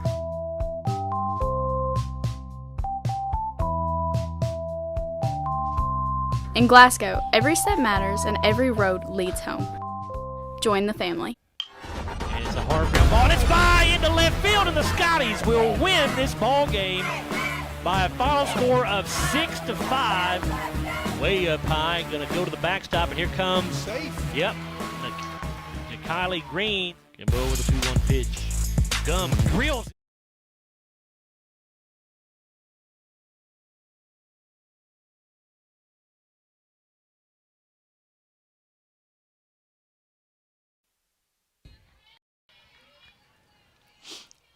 Back for the bottom of the Scooters Coffee fourth inning. It is ACS with a 4-0 lead over the Glasgow Lady Scotties here at Busch Stadium, Rigdon Kaiser Field. Kylie Green leading things off for the Lady Scotties, and she found the first pitch off.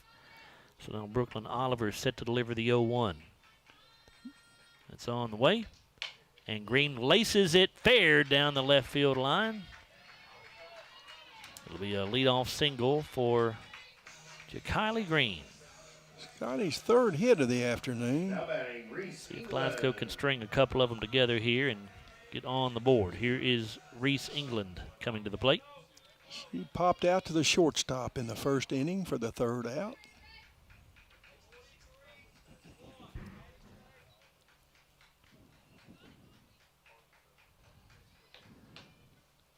And the fastball called a strike on the inside corner. Man.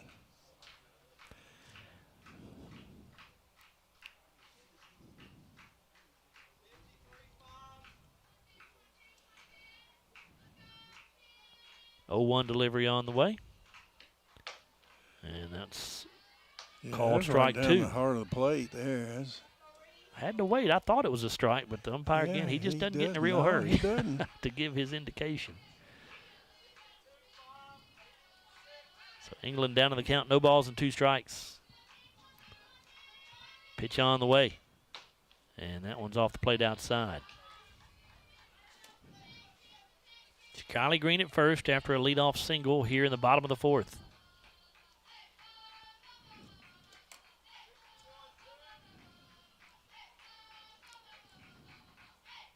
The 1-2 pitch. England will foul it off out of play.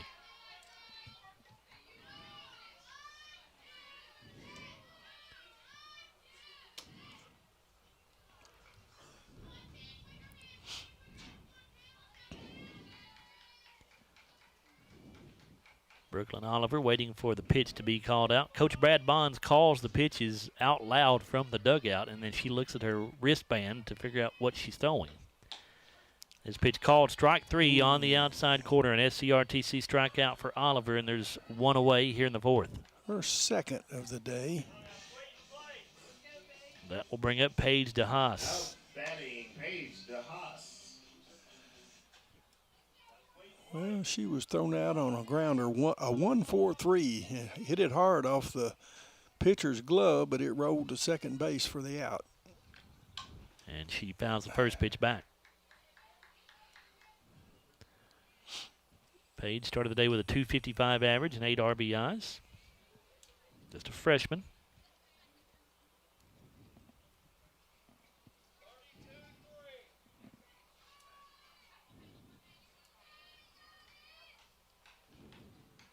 The 0-1 to DeHaas. And that rise ball misses upstairs. In baseball, Barron County has taken a 1-0 lead over Allen County-Scottsville after 4 innings of play over at Trojan Field. And in softball, Barron County leads Taylor County 11-1 in the 4th inning. That one's close to over then, isn't it? Just about, unless Taylor County can score.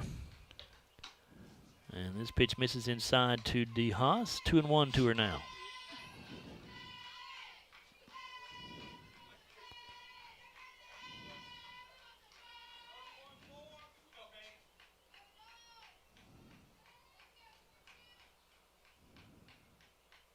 Here's the 2-1 pitch. And a good fly ball, but not deep enough. Boy, I thought for a moment that thing might have a chance, but it's called out there by Gaines just short of the warning track in front of the scoreboard. Thought for just a moment when it left the bat it might get out of here, but it still needed a little bit of extra juice. That'll bring up Kenley Stevens. She grounded to the shortstop her first at bat there in the second inning for the second out. Stevens batting .226 with 6 RBIs. First pitch she sees called a strike on the outside part of the plate. Man, he likes that call. catcher definitely reached to get that one, but I think she was set up actually on the inside part of the plate. Now she sets up on the outside. Here's the 0-1. And a swing and a miss by Stevens, 0-2. The ones I've questioned, though, have seemed just a little bit high, though, for, the size of the batter. He may be catching that front corner. The 0-2 pitch. Stevens lifts it foul. It's going to stay in play, but nobody can get there. The third baseman, Rice, almost made it to get that catch, but did not get to that spot. No balls and 2 strikes to the freshman third baseman for Glasgow, Kenley Stevens. Kenley has played well at third base in the games that we've seen. Done a good job defensively. Yeah, that's a hot corner in softball. Now the 0-2. And Stevens backs up out of the way of that one, and Green will steal second base on the pitch.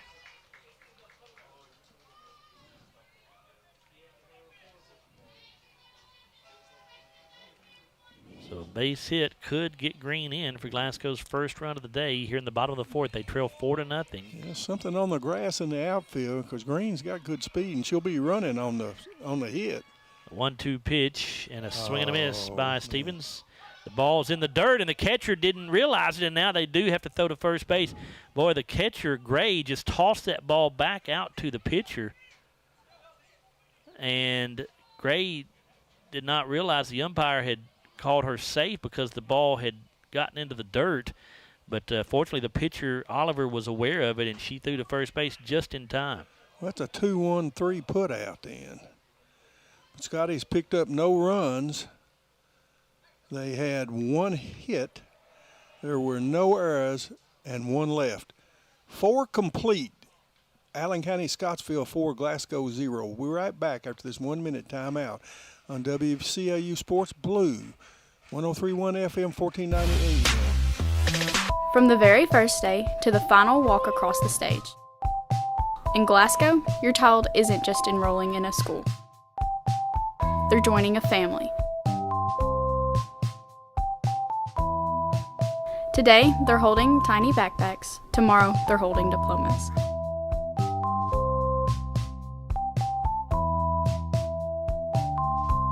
In Glasgow, every step matters and every road leads home. Join the family. Kirkpatrick on her way to second. She'll round second on her way to third now, and she'll be there sliding in with a 1-out triple.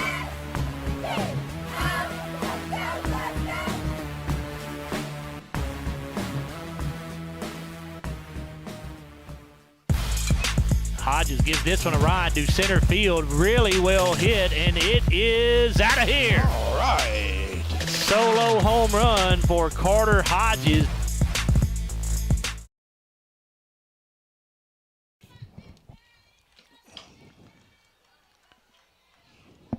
Back here for the start of the top of the 5th inning.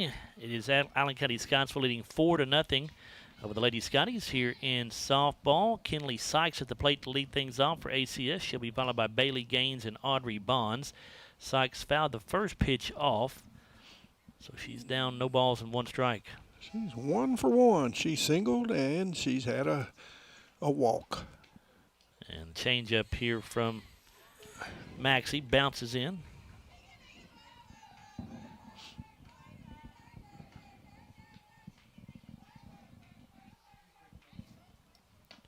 Now the 1-1 grounded foul down the third base side.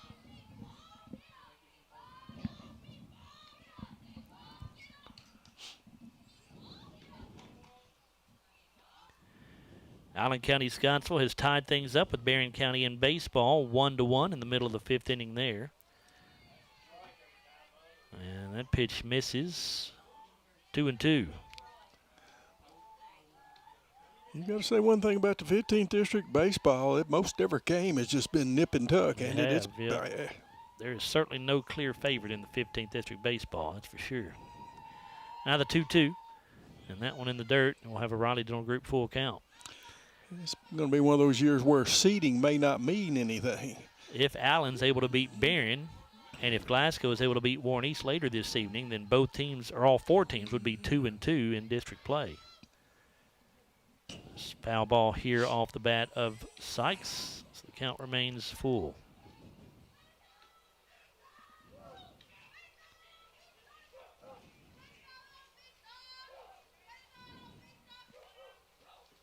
Another 3-2 pitch from Maxey. And another foul ball from Sykes. This one's out of play to the right side.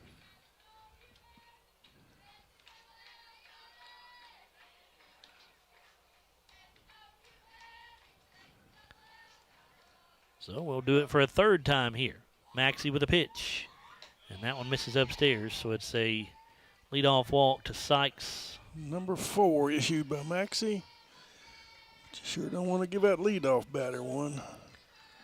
Second one by Sykes, so she remains 1 for 1 on the day. Let's see if Bailey Gaines has re-entered the lineup here. Again, we can't see her number. She got hit for last time. It's her, and 6. It is Gaines. She squared the bunt and then pulled back and took a ball.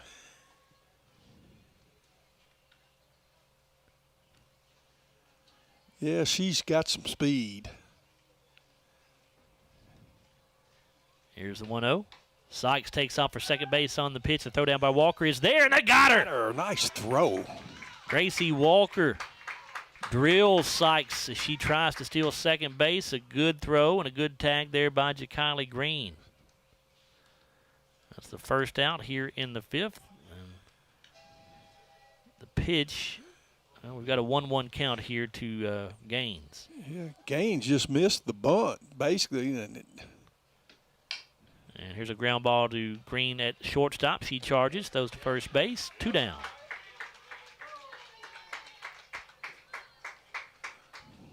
Now the second baseman, Aubrey Bonds. Bonds has had a sacrifice and hit by pitch. Got an RBI on that hit by pitch.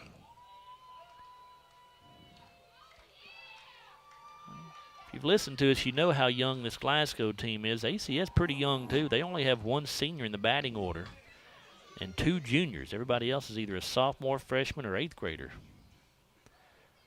First pitch to Bonds was a ball.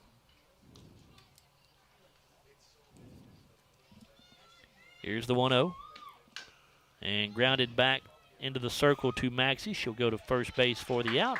ACS ends up going 3 up, 3 down here in the 5th. First inning, first time we've set them down in order. No runs, no hits, no errors, nobody left. Our score is still 4-0 in favor of the Allen County-Scottsville after 4.5. We'll be right back after this 1-minute timeout on WCLU Sports Blue, 103.1 FM, 1490 AM. From the very first day to the final walk across the stage. In Glasgow, your child isn't just enrolling in a school. They're joining a family. Today, they're holding tiny backpacks. Tomorrow, they're holding diplomas.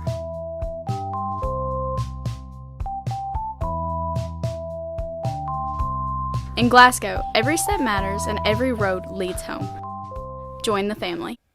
And it's a hard ground ball, and it's by into left field, and the Scotties will win this ball game by a final score of 6-5. Way up high, going to go to the backstop, and here comes. Safe. Yep. Kylie Green can go over the 2-1 pitch. Gum drills this ball to left field, and that is going to be a game ender. It'll make it 17-2, and that will be your final score here from Sam Royce Field.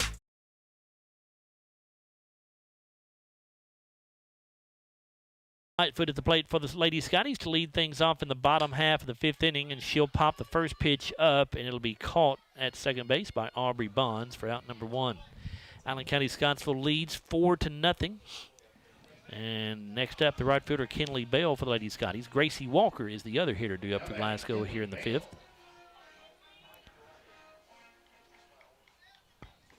Kinley batting .364 on the year. Grounded back to the pitcher, her first at bat. And the rise ball from Oliver misses high.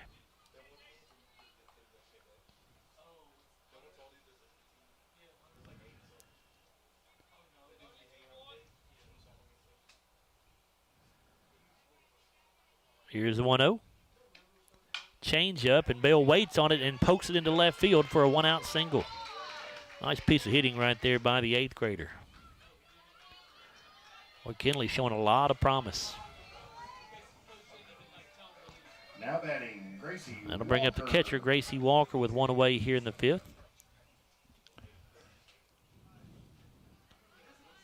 Walker hitting .326.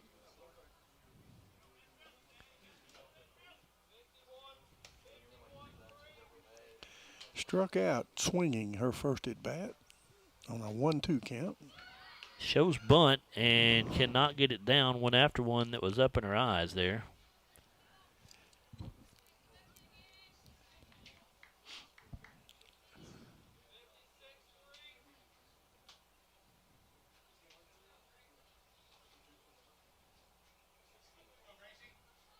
Walker swinging away this time, but takes the ball high.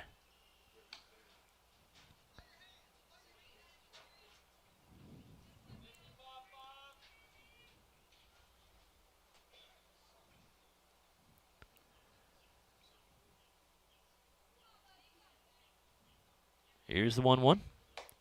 Swing and a miss.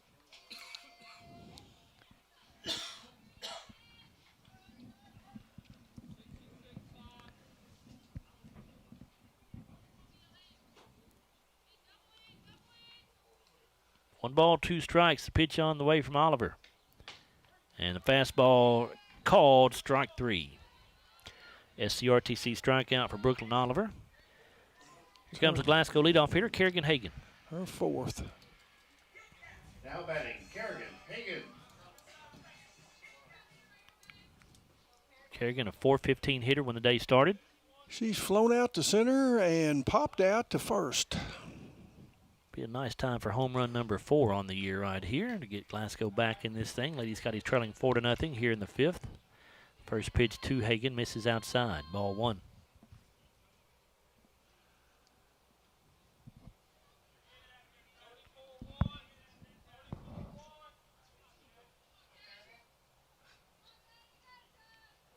That's ridiculous. 1-0 pitch. Swung on and missed by Hagan. 1-1. And they're just destroying it. I don't know who they belong to, but there's 4 or 5 in there now.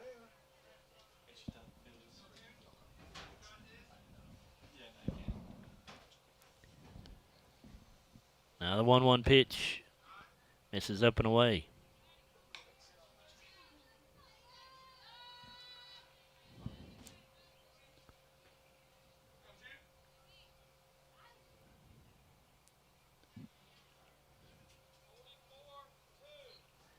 Two and 1 to the freshman center fielder. Oliver delivers. And that's inside, 3-1.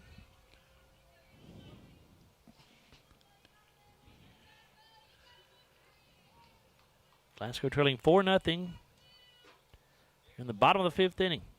3-ball, 1-strike count to the Glasgow leadoff hitter, Kerrigan Hagan. There are 2 outs and a runner at first base. Hagan hits it back up the middle. That'll be into the gap. Got Bell rounding third. They're going to send her home here. A good throw may have her, and they got her. Well, good relay throw there by the second baseman, Audrey Bonds, and she put it right on target. And they're able to get Bell sliding in at home for out number 3 here in the 5th. Joe, the Scotties picked up no runs. They did have 2 hits. There were no errors, and they strand 1. After 5 complete, the Allen County-Scottsville 3, Glasgow 0. Is 3 or 4? 4. 4. I'm sorry, I can't see the scoreboard. 4-0 after 5. We'll return after this 1-minute timeout on WCOU Sports Blue 103.1 FM 1498. From the very first day to the final walk across the stage. In Glasgow, your child isn't just enrolling in a school. They're joining a family. Today, they're holding tiny backpacks. Tomorrow, they're holding diplomas.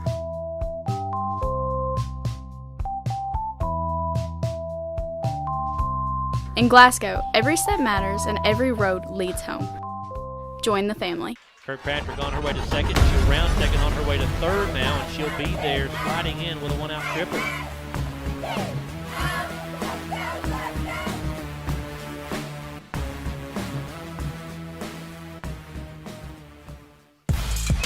Hodges gives this one a ride to center.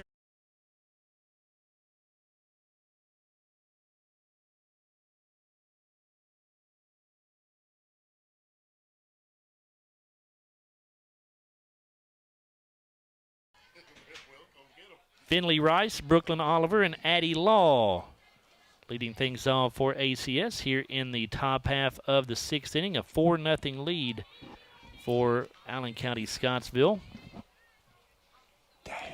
And you have Rice looking at an 0-1 count here.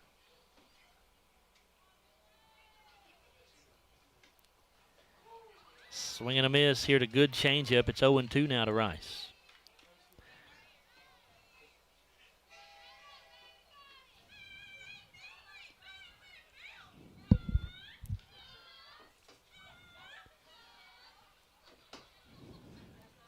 The 0-2 pitch is ripped into left field, and it is a foul ball. Not by much.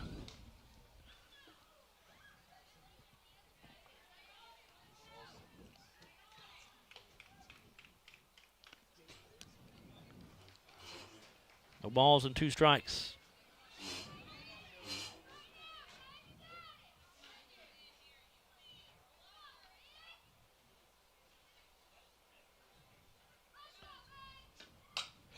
This ball hit back up the middle, but it's a pop-up and caught out there behind second base by Jakiley Green. One away. Top of the order here for the Lady Patriots. Here comes Brooklyn Oliver.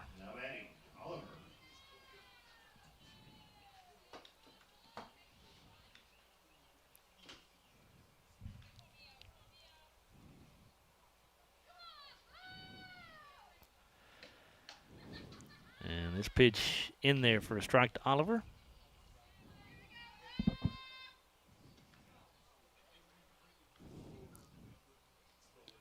Had a single and a home run. She scored 2 runs. Well, the 0-1 is hammered but fouled down the left field line.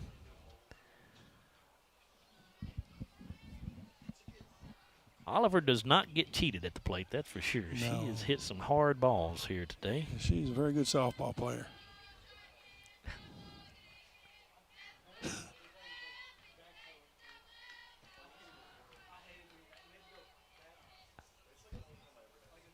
Here's the 0-2 pitch, popped up foul and out of play.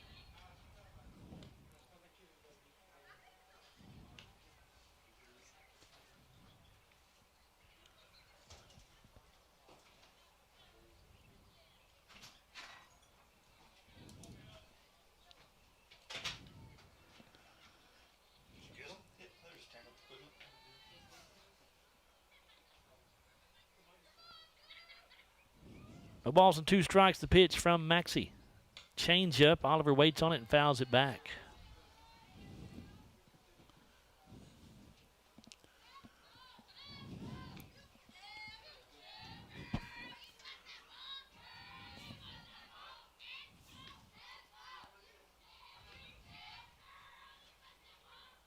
Here's the 0-2 pitch again. Fly ball to right center field. Could be trouble, and it will drop. Oh, it's just one of those seeing eye singles right there. You had Kenley Bell and I tell you Lightfoot, Kerrigan Hagan all trying to get to it. It just fell right between the 3 of them. Her 3rd hit of the afternoon. And courtesy runner will be Kaylee Wells for Oliver. Addie Law to the plate.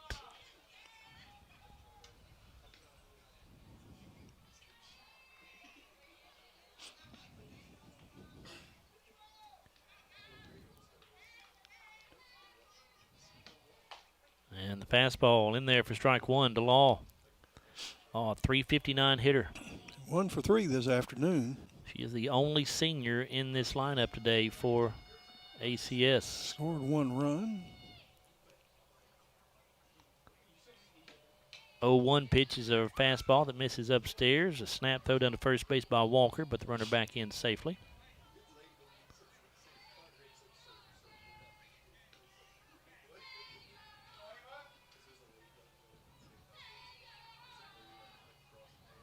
1 ball, 1 strike. Maxey brings the pitch, a changeup. It's a fly ball into right field, going to be caught out there by Bale, who was charging it. Throws to first base, but that throw gets away, so that's going to allow the runner to take second. So a fly out there, and then a throwing error that's going to allow the courtesy runner Wells to go to second base with 2 down, though, and the hitter will be Matty Gray.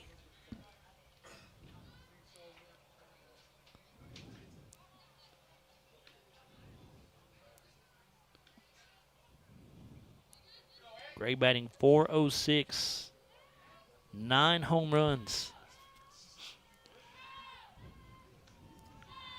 1 for 2.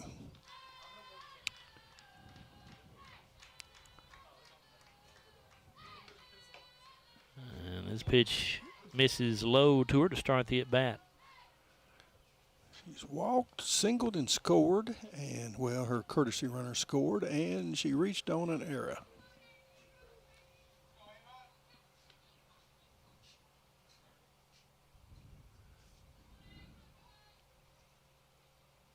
The 1-0 pitch coming.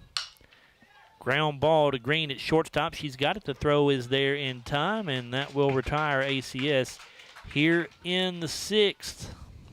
No runs, 1 hit, no errors, 1 left.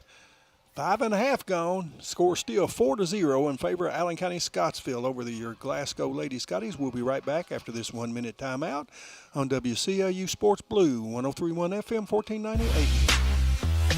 From the very first day to the final walk across the stage. In Glasgow, your child isn't just enrolling in a school. They're joining a family. Today, they're holding tiny backpacks. Tomorrow, they're holding diplomas.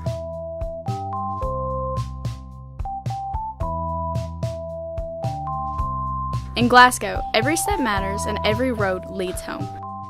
Join the family. And it's a hard ground ball, and it's by into left field, and the Scotties will win this ball game by a final score of 6-5. Way up high, going to go to the backstop, and here comes. Safe. Yep. Kylie Green can go with a 2-1 pitch. Gum drills this ball to left field, and that is going to be a game ender. It'll make it 17-2, and that will be your final score here from Sam Royce Field.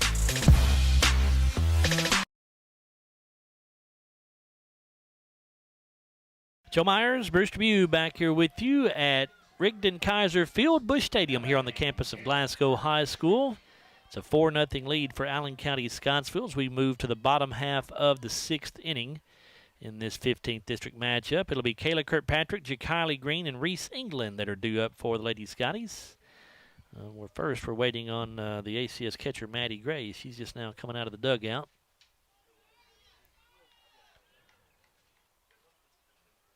Now set to go here, I think. Kirkpatrick into the box. Oliver on the rubber. And the bottom of the 6th underway with this pitch. Change up, misses low. Kirkpatrick singled in the 1st, grounded to short in the 4th. 3rd, I'm sorry.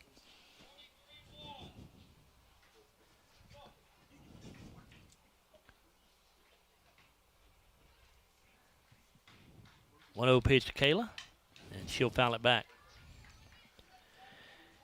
In baseball, Allen County-Scottsville and Barron County all knotted up at 1 after 6 innings of play. Glasgow baseball game yet to get started against Warren East.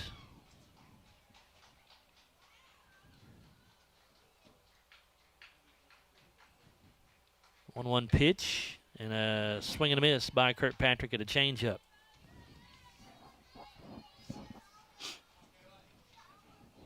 Glasgow baseball game was scheduled to get underway at 7 o'clock, but they were playing a middle school game before that game. So it would just depend upon when that game is over. 1-2 pitch from Oliver. Misses low and inside.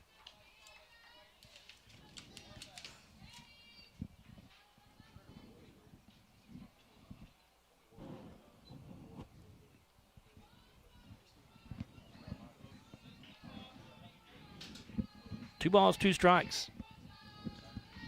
Oliver winds and fires, and that one's outside, so it's a Riley Dental Group full count.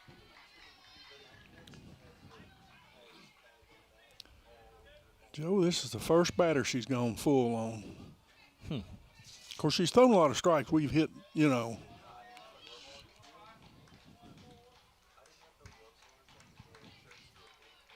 Oliver yet to issue a walk, I believe. Correct. Payoff pitch is hit to the right side. It'll go foul.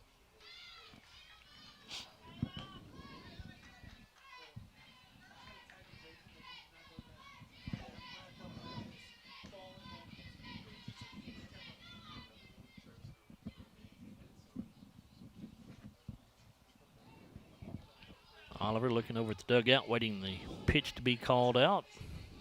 Now has it. The pitch. Swing and a miss, and Kirkpatrick down on strikes after the SCRTC strikeout there for Oliver. Her 5th. And that will bring up Ja'Kylie Green for the Lady Scotties. Now batting, Ja'Kylie Green. 1 for 2. She is flown to center, deep center, and then hit a single into left field.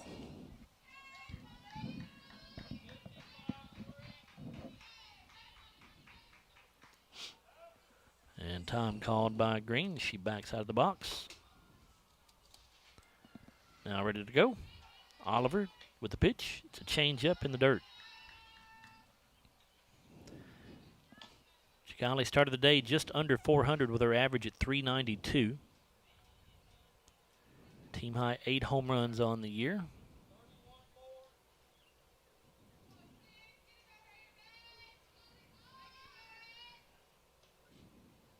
The 1-0 pitch. And Green will foul it off, out of play.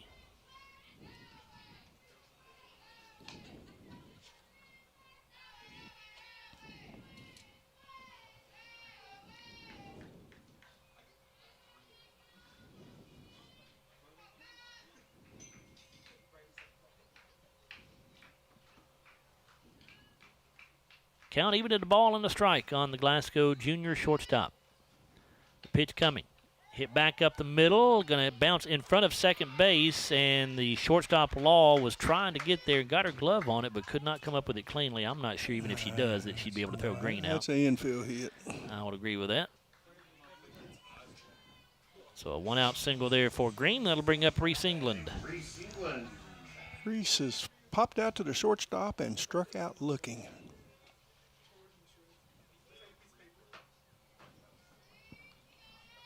The sun's behind the cloud now. I can see what's going on. And the pitch to England, called a strike to start the at-bat. 0-1.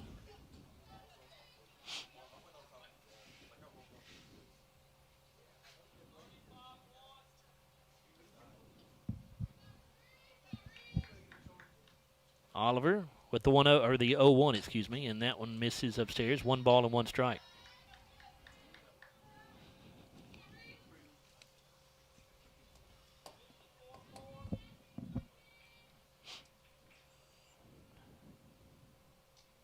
Pitch on the way here. And fouled off the end of the bat by England.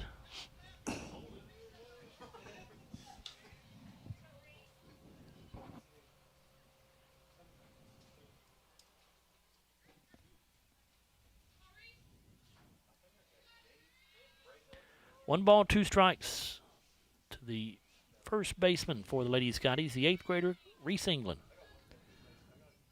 Pitch is grounded to the right side. Second baseman Bonds has it. Safe, goes to Phil. second for the out there. They get the lead runner. Green was hustling and made it very close, but they got her just by a hair. 2 down. That'll bring up Paige DeHaas with England on at first base. Paige had a 1-4-3 ground out in the 2nd inning, and then she flew to center field in the 4th. There's one that's hitting around the scoreboard there, wasn't it? I can't remember, Bruce. Yes, I believe it was. This pitch in the dirt for ball 1.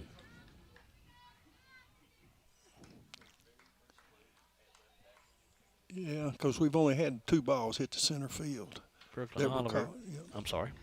Brooklyn Oliver asking for a new pitch, new baseball or softball here.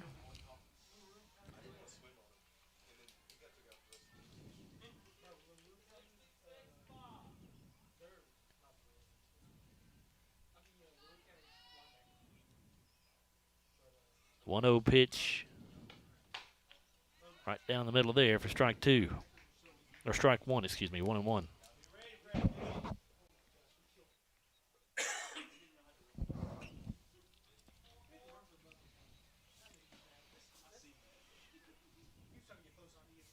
One ball, one strike. Oliver delivers. And a swing and a miss by DeHaas, but it gets away from the catcher Gray, and that will allow England to take second base.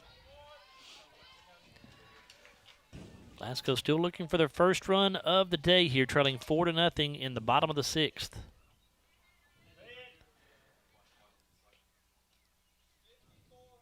ACS with a victory here today would go to 5-0 in district play. And this pitch misses low. If I'm not mistaken, this would wrap up the number 1 seed for ACS with a win here today. Yeah, I think everybody else has at least 2 losses, don't they? I think so.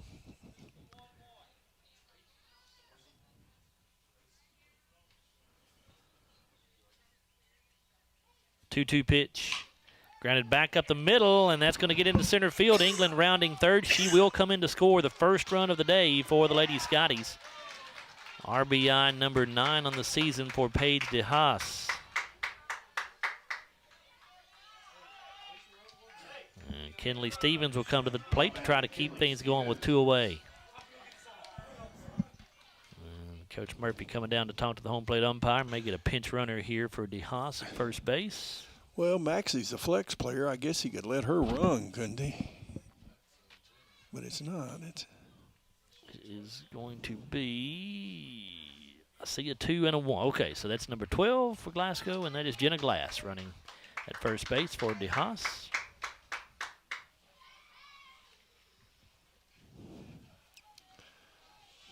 Sometimes these ponytails for the girls get in the way of the numbers, but it just took me a second, but did see the 12 for Jenna.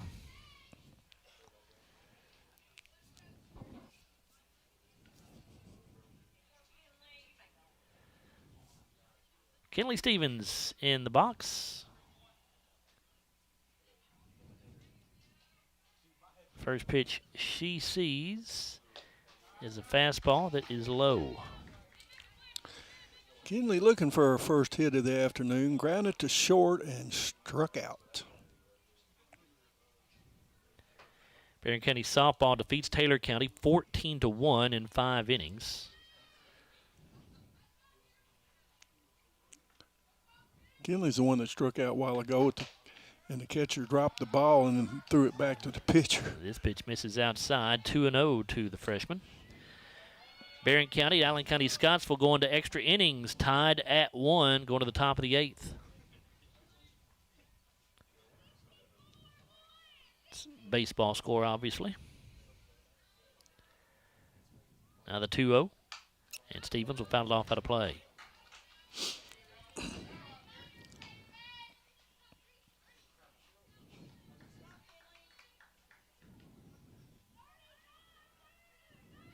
Taylor Lightfoot due up next if Stevens is able to reach. 2-1 pitch coming. Change up, misses high. Actually, it may have been a rise ball, not a change up, I think. 3-1. Yeah.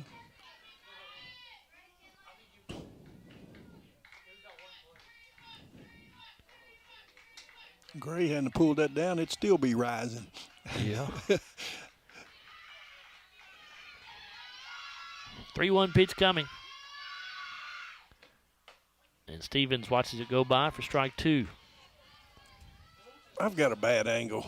That all day long, I've thought that pitch has been a little high and outside, but of course I'm sitting to the left.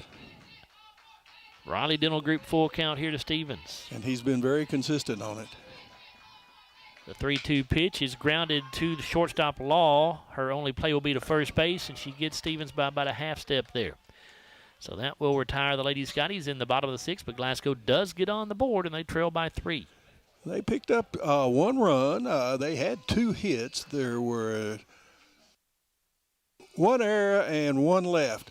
Scotty's trail 4-1 after 6. We'll return after this 1-minute timeout on WCOU Sports Blue, 103.1 FM, 1490 AM. From the very first day to the final walk across the stage. In Glasgow, your child isn't just enrolling in a school. They're joining a family. Today, they're holding tiny backpacks. Tomorrow, they're holding diplomas.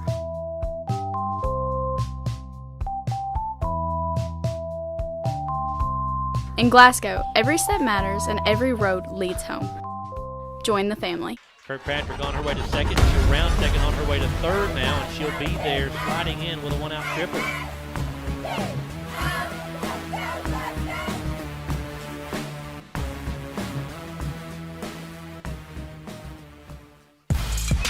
Hodges gives this one a ride to center field. Really well hit, and it is out of here. All right. Solo home run for Carter Hodges.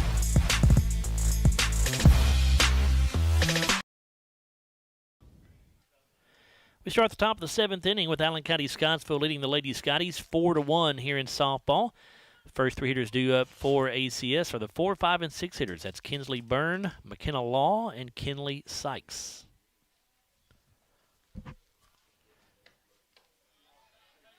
Pitch to Byrne, misses low and inside. The first one missed as well, so it's 2 balls and no strikes here.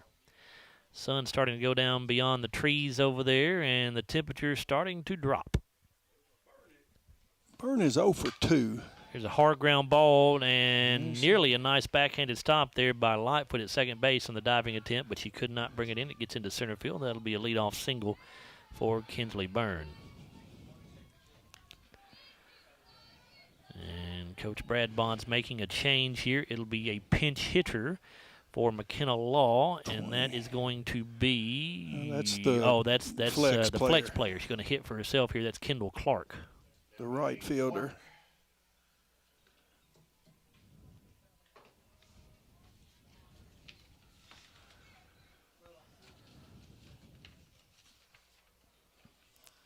Clark on the year batting .143. 3 out of 21 on the season. Has 2 RBIs.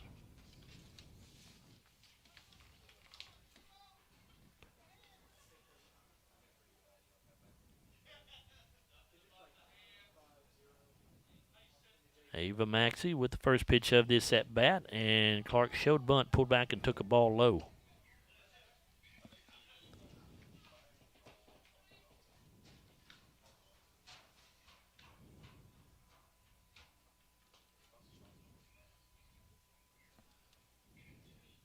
One-0 pitch, and bunt laid down this time. Stevens charges, has it, and goes to first base there for out number 1. It does move Byrne to second base. Now batting. ACS trying to get that run back that they gave up to Glasgow in the bottom of the 6th. That'll bring up Kinley Sykes. And Coach Bond's coming down to make another change, it looks like.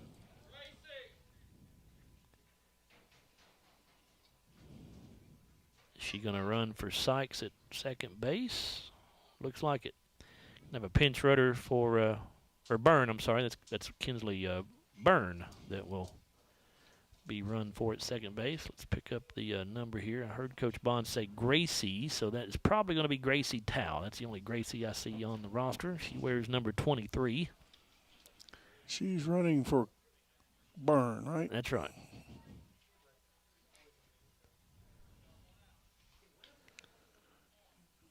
Tracy, do you say? Gracie Tao.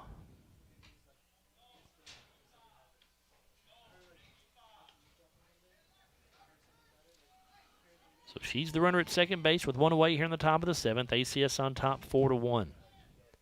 Kinley Sykes at the plate.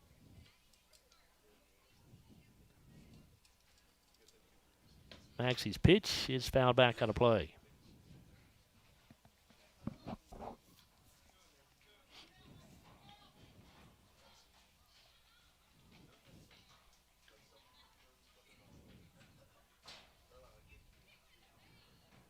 Here's the 0-1.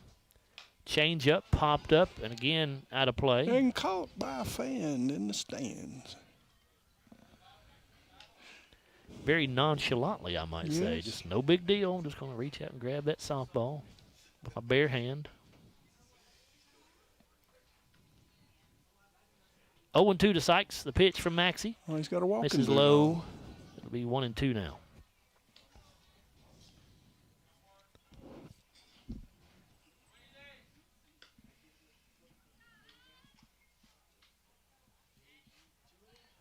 The 1-2 pitch, change up. Sykes wakes on it, hits it to center field. It's caught out there by Hagan. And the runner, Towel, stays put at second base. 2 down here in the 7th.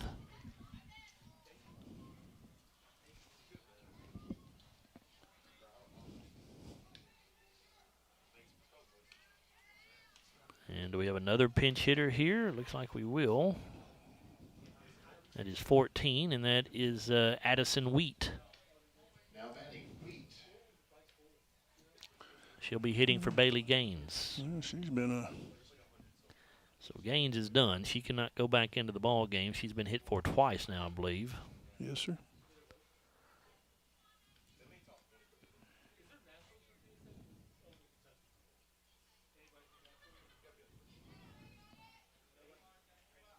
Very picturesque sunset out in front of us. This pitch is going to be fouled back. The sun not technically setting yet, I don't think, but it's gone down behind the trees. From our vantage point, it is set. Nice looking sky out there. Well, I believe we've got a... 0-1 pitch to Wheat is a changeup, and it is high for ball 1.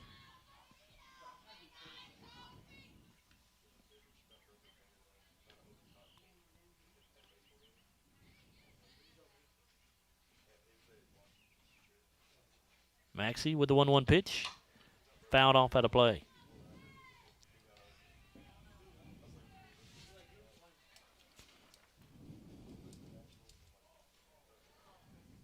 Wheat, by the way, pretty good hitter at 281 with 6 RBIs. Say she's a fairly regular starter. She's got 57 at bats. But did not start today. She's been courtesy running. Yeah, she's played in every game. Maxey with a 1-2 pitch, and that one way upstairs, going to get to the backstop. That'll move the runner over to third base from second. It's her second wild pitch of the afternoon.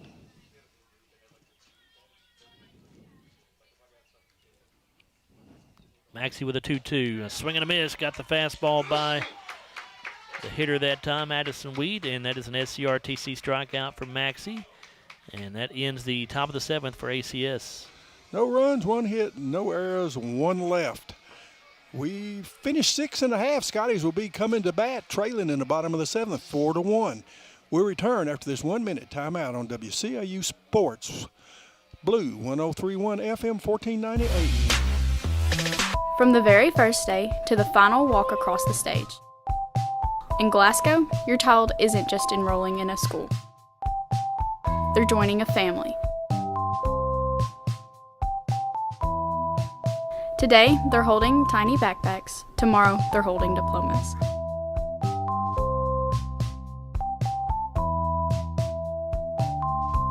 In Glasgow, every step matters and every road leads home.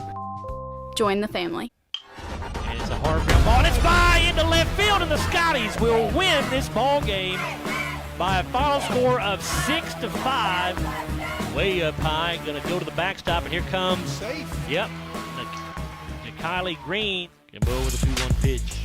Gum drills this ball to left field, and that is going to be a game ender. It'll make it 17-2, and that will be your final score here from Sam Royce Field.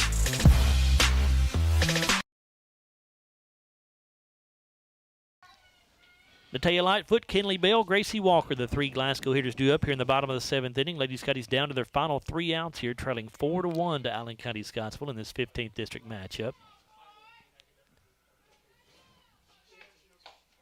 Brooklyn Oliver has gone all the way for ACS, and she fires a fastball in there for a called strike.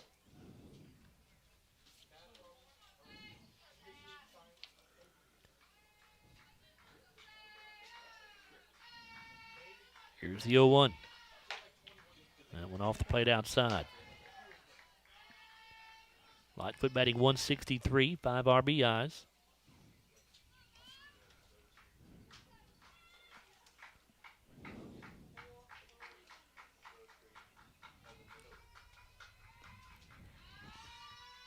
The 1-1 pitch, hit back up the middle. It's a leadoff single for Lightfoot here in the bottom of the 7th.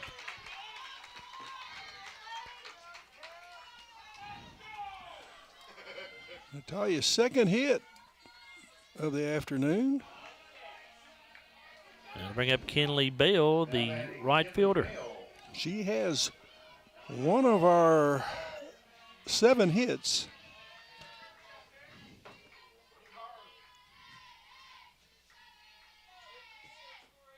Glasgow needs to get one more base runner on to bring the tying run to the plate.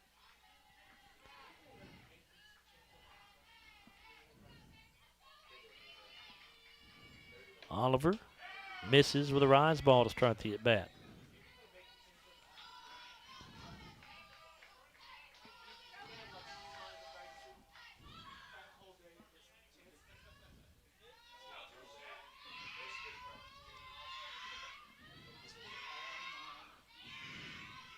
The 1-0 pitch coming from Oliver. And Bale will foul it off.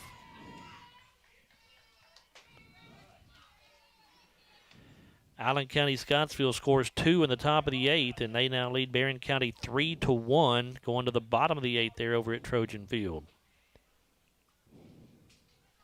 Barron won at Allen County-Scottsville Tuesday, or maybe it was yesterday, maybe. Either way, earlier this week, and the pitch misses, and Lightfoot swipes second base on the pitch. But if ACS does win that game over Barron County, then both Barron and ACS would be 2-2 in district play. Glasgow and Warren East, I think, just about to get underway in their baseball game. East defeated Glasgow yesterday 1-0, so the Scotties need to win that game for all 4 teams to be 2-2 in the district. The pitch to Bale here, in there for a called strike. 2 balls and 2 strikes now.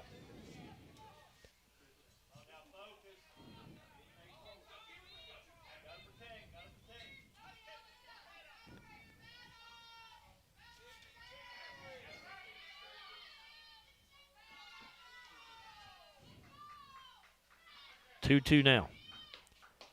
And that misses low and away. It's a righty dental group full count. Glasgow and Warren East are underway in baseball, and East in the top of the 1st inning leads 1-0.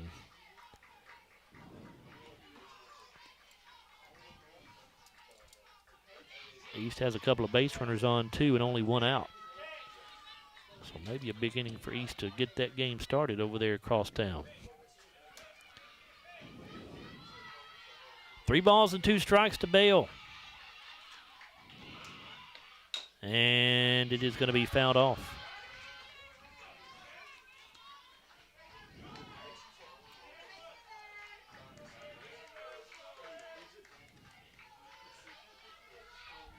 Natalia Lightfoot, the runner at second base for the Lady Scotties. Glasgow trailing 4-1 here in the bottom of the 7th inning. Here's the pitch from Oliver. And Bale hits it back to Oliver in the circle. She's going to go to first base. Meanwhile, Lightfoot will take third base on the throw over to first. They throw to third base, but Lightfoot slid in safely, beat the throw easily. 1 out on the board. That'll bring up the catcher, Gracie Walker. Gracie has struck out both at bats, once looking and once swinging.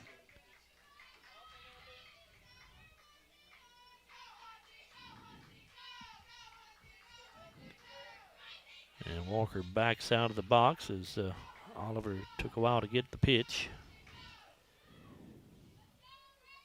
Now set to go. And Her pitch misses high for ball one. Top of the order due up next for Glasgow with Kerrigan Hagan on deck.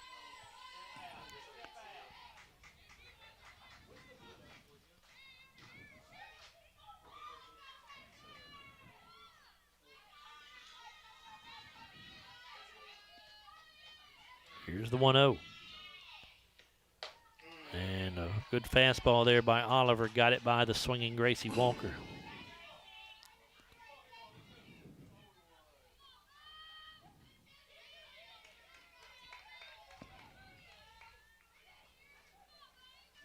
One ball, one strike.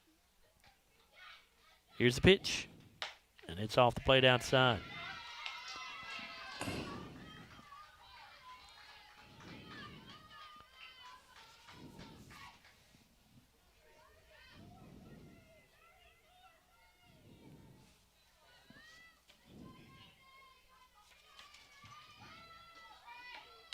And this pitch going to be fouled back by Walker.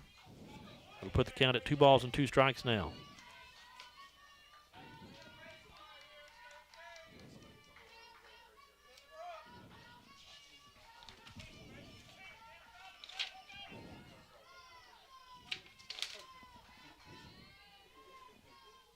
The 2-2 pitch, and Walker will foul it back. Gracie's due a hit, Joe.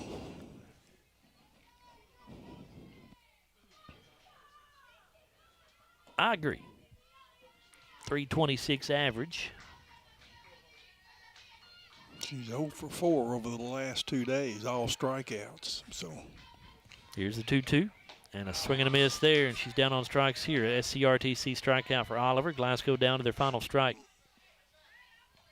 Or their final out, I should say.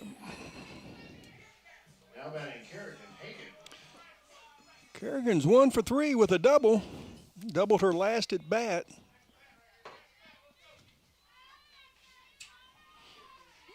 Kerrigan Hagan, a .415 hitter when the day started.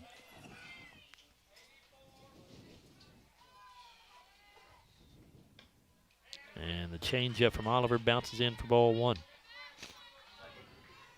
Allen County-Scottsville does end up winning over Barron County in baseball 3-1 in 8 innings. And time called here is Allen County coach Brad Bonds will go out and talk with his team. If Scotties don't come back, that'll put Warren East in first place then. And Warren East already leads 2-0 over the Scotties in the top of the first inning, and they're still hitting. Actually, no, they're not. It's 2-0 after a half inning of play. So Glasgow trailing 2-0 with coming to bat. Scotties need to win this when they keep a district all even. But if the Raiders win, they'll go with the first, and the Scotties will fall to fourth.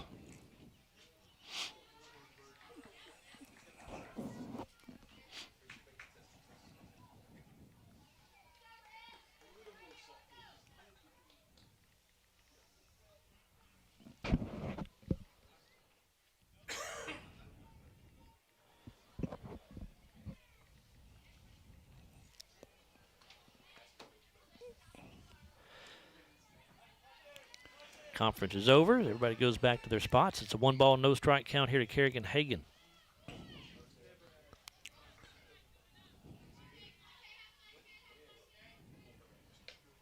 And the 1-0 pitch in the dirt.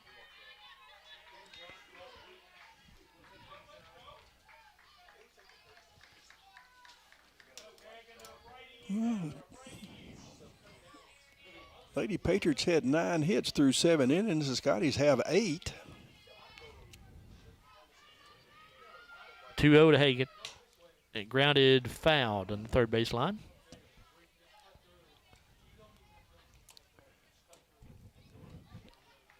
Need something in the gap. Home run would be nice. We'd take home run number 4 on the year for Kerrigan right here. She's had a double. 2-1 pitch. Fly to center field. Gaines coming in on it hard, and she will not get there. She was playing deep and couldn't come to get the ball before it hits the ground. So Lightfoot will score the second run of the day for the Lady Scotties. RBI number 8 of the year for Kerrigan Hagan. And with Hagan on at first base, now the tying run comes to the plate in the form of Kayla Kirkpatrick, but there are two away. Kayla's 1 for 3. She singled, she's grounded to short, she struck out. Swing and a miss for strike one. And we'd like to get her on and get Jakali Green up. She's 2 for 3 on the day already, so. Kayla, a .333 hitter. Just a base hit. In the and dirt. Change up in the dirt. That's going to get Hagan to second base.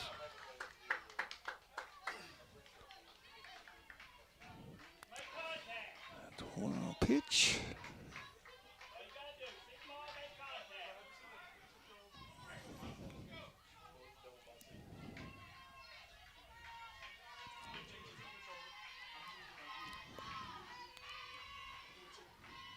Here's the 1-1 pitch. Grounded to shortstop. Law has it. She'll go to first, and that will end the ball game. Good effort here by the Glasgow Lady Scotties, but they will fall to Allen County-Scottsville by a final score of 4-2. Lady Patriots improved to 17-7 overall. They go to 5-0 in the district, which should wrap up the number 1 seed for them for the district tournament. Lady Scotties fall to 7-11 on the year and 1-4 in district play. We'll come back in a moment on our TJ Regional Health postgame show. Take a look at the final stats brought to you by McDonald's. Also, we'll have our Hardee's Hot and Fresh Play of the Game and the Kentucky Farm Bureau Insurance Player of the Game as well. Once again, the final score, Allen County-Scottsville defeats the Lady Scotties here in softball 4-2. We're back with the TJ Regional Health postgame show after this 4-minute timeout here on WCLU Blue 103.1 FM and 1490 AM. At Don Franklin, we're about more than just selling cars. We're about families, generations of them. Founded by my parents in 1968, we've been here growing alongside you. From the first family car to the newest model for the next generation, our values of trust, care, and commitment are in every handshake, every deal. With over 5,000 vehicles to choose from, check them all out at DonFranklinAuto.com. Don Franklin, driven by family.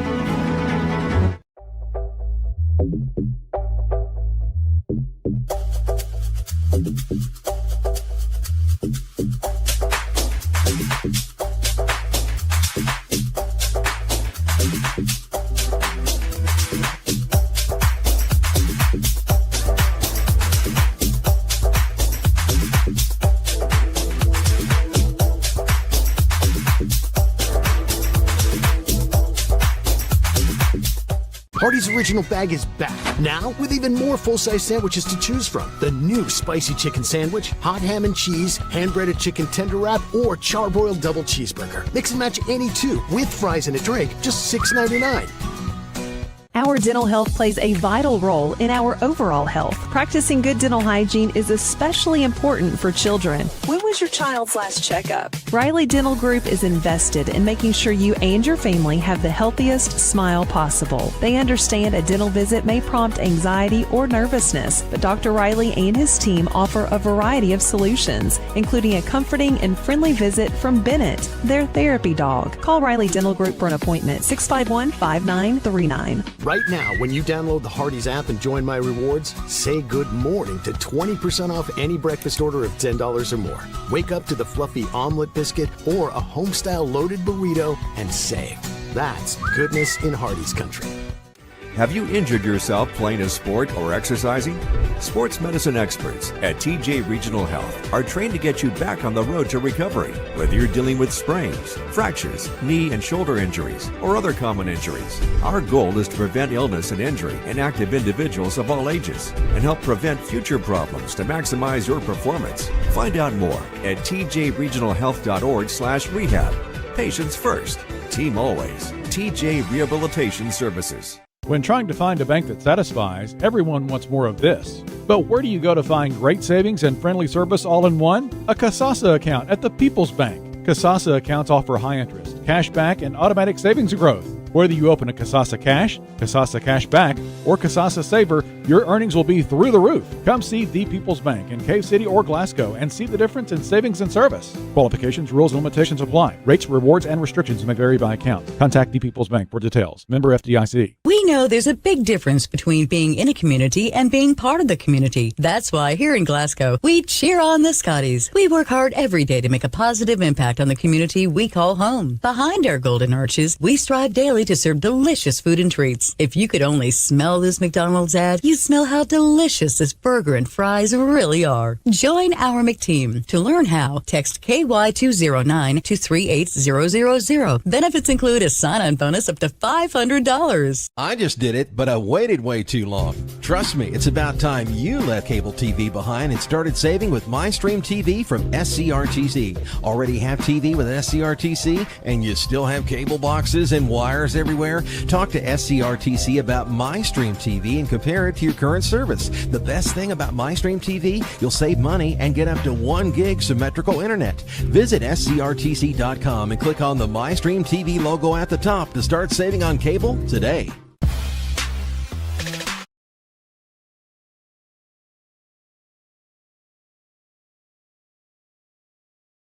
Joe Myers, Bruce Dubuque back here with you on the TJ Regional Health postgame show. 4-2, the final score here as Allen County-Scottsville downs the Lady Scotties in district action.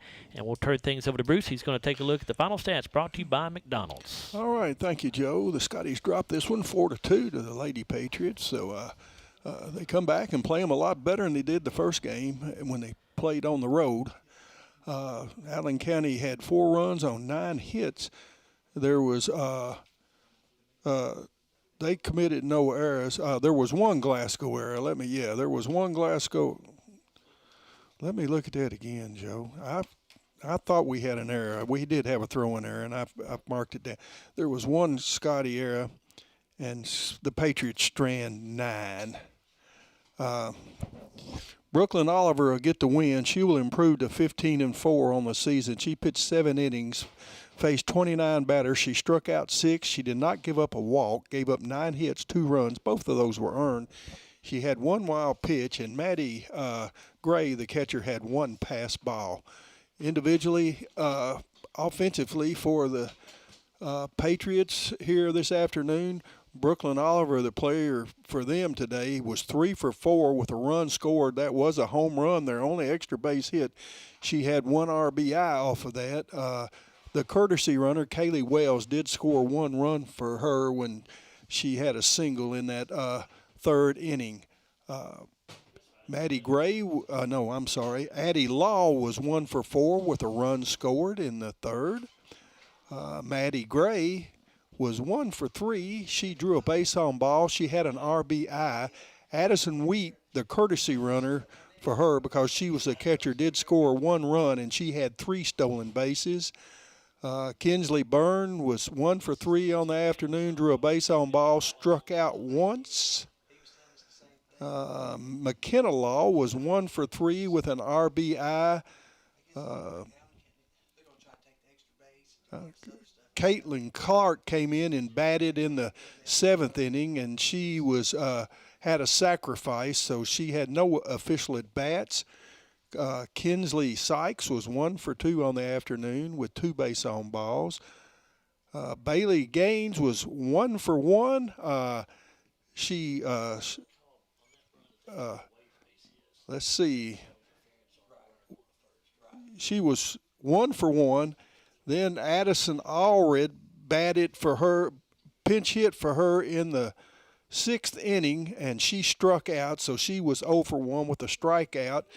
Then Addison Wheat came in the 7th inning and struck out, so she's 0 for 1. Audrey Bonds was 0 for 1. She had a sacrifice. She was hit by a pitch, and she had an RBI. And then Finley Rice was 0 for 3 today with 2 strikeouts. Team totals, 25 at-bats, 4 runs on 9 hits. They had 1 home run, 3 stolen base, 2 sacrifice, 1 hit by pitch, 4 balls, base on balls, 5 strikeouts, and 4 RBI. For the Scotties, Ava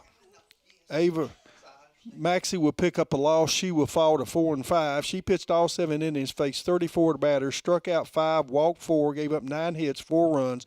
All 4 were earned. She had 2 wild pitches, hit 1 batter. Gracie Walker did have a couple pass balls on the afternoon. Individually, offensively for the Scotties, Kerrigan Hagan was 2 for 4 today. She had her only extra base hit. That was a double.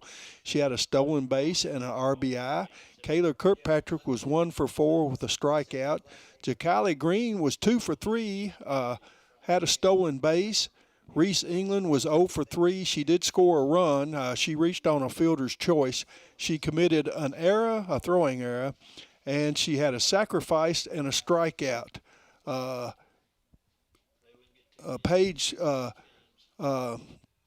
DeHaas was 1 for 3 on the afternoon with an RBI. That was a single. Kinley Stevens was 0 for 3 with a strikeout. Natalia Lightfoot was 2 for 3 with a run scored. She had a stolen base. Both of those were singles. Kinley Bale was 1 for 3 with a single on the afternoon. And Gracie Walker was 0 for 3 with 3 strikeouts. Team totals, 29 at-bats, 29 at-bats, 2 runs on 9 hits. The Scotties do commit 1 throwing error. They had 1 extra base hit. That was a double. They had 3 stolen base, 1 sacrifice, 6 strikeouts, and 2 RBIs. They'll with 2-4 loss on the afternoon. Coach Murphy's made his way up.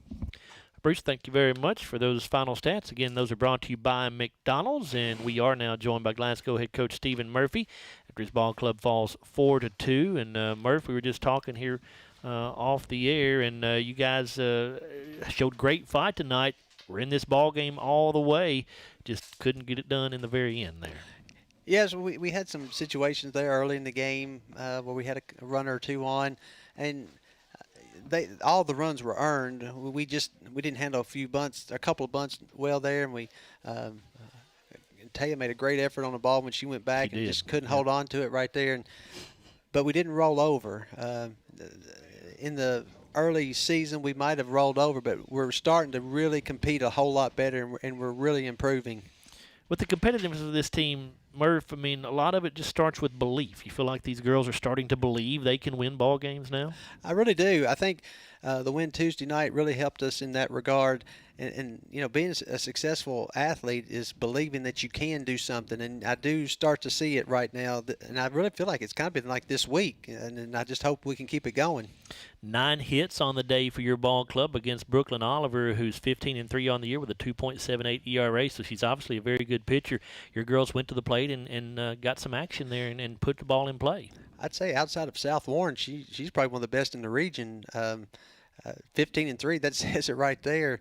And I like the way our girls went up to the plate to swing the bat, and then they didn't appear to be overwhelmed or anything like that, and just like the way they competed today. Yeah, Natalia Lightfoot had 2 hits in the game. Jakali Green with 2 hits in the game. Kerrigan Hagan with two hits as well, so 3 players with multiple hits. Ava Maxey gets to start for you in the pitching circle today. 7 innings, 34 batters she faced. She struck out 5, walked 4, gave up 9 hits and 4 runs. As you mentioned, all of those were earned. What do you think about Ava's effort today? I was really pleased because I that 3rd inning, she was tinkering there, but she fought through it. And again, like the other night, after that one tough inning, she bounced back and held them in check the rest of the way. And, she's got a ton of potential. And if she continues to throw like that, she's going to give us a chance to win some games. You guys, with the loss, do fall in the district play now to 1-4. And you look at the district race, Allen County-Scottsville looks like has wrapped up the number 1 seed for the district tournament. Warren East is 1-3 in district play. You guys have said 1-4, and then Barron County 2-3. So still, with a win, you got a game against Warren East next week. That'll be a very critical game for the district opponent. I would think if we can win that ball game, that'll keep us out of the 4 seed, I think, because I know after East plays us, they still have another district game. So maybe we can shock some people and win that ball game Monday and maybe get into that 3 seed there. Coming up tomorrow, you go to Greene County. Know much about the Lady Dragons, Murph? I know they've kind of been up and down this year. Traditionally, they've got a good ball club. I know they were Class A state champs a few years back. Yep. So traditionally, their softball program's really good, but it's kind of been a tough year for them up and down. But I don't know the exact record right now. Four home games for you next week. Warren East Monday, Butler County Tuesday, Edmonson Thursday, Monroe Friday. We'll be here for the Edmonson County and Monroe County games on Thursday and Friday. After tomorrow, only one more away game, and hard to believe we're getting into the final 2 weeks of the season here, isn't it? After tomorrow, 8 games left, and 7 of the 8 are here, and it's so nice to be here. I think our girls really like playing at home, and our crowd support's been good here. And hey, come on out here next week, and I think we'll give you something. We'll entertain you, that's for sure. No doubt. Murph, appreciate your time, and we'll see you next Thursday. Thank you guys for your coverage and your support. We really appreciate it. Yes, sir. That's Glasgow head coach Stephen Murphy. His ball club falling here to Allen County-Scottsville 4-2 in softball action. And we will go now here on our TJ Regional Health postgame show and take a look at our Hardy's Hot and Fresh play of the game. And for that, we go back to the top of the 5th inning when Gracie Walker threw out an attempted base stealer for Allen County-Scottsville. And a great throw by Gracie and a good tag applied by Jakali Green. And that is our Hardy's Hot and Fresh play of the game. And for our Kentucky Farm Bureau Insurance Lady Scotty player of the game, let's go on this one. Let me take a quick look at some things here. Let's see. Tell you what, we're going to go with Natea Lightfoot today. Natea, 2 of 3 on the day. She scored a run and also had a stolen base. So Natea Lightfoot will be our Kentucky Farm Bureau Insurance player of the game, brought to you by Farm Bureau Insurance agent Joe Myers. Next broadcast going to come at you on Monday. It will be a baseball game as the Scotties take on the Barron County Trojans over at Sam Royce Field. It will be I believe a 5 o'clock start, but let me double check that. It is a 5:30 start, actually, when Glasgow takes on Barron County in baseball on Monday. So our broadcast will begin at 5:15 here on WCLU Blue. Of course, you can also catch the live stream on the Scotty channel on YouTube. We invite you to join us for that on Monday. I want to say thanks to the folks who helped us with the broadcast here today. We have Ann Pike on the board for us back at the studio handling the audio production for us. Or the video production was done today by Will Perkins and Reed Hoffman. And Bruce Tribune, of course, was my broadcast partner. And once again, the final score, Allen County-Scottsville defeats the Lady Scotties 4-2. Glasgow falling to 7-11 overall, 1-4 in the district. ACS improves to 17-7 overall, and 5-0 in district play. I'm Joe Myers. Thanks for listening, everybody.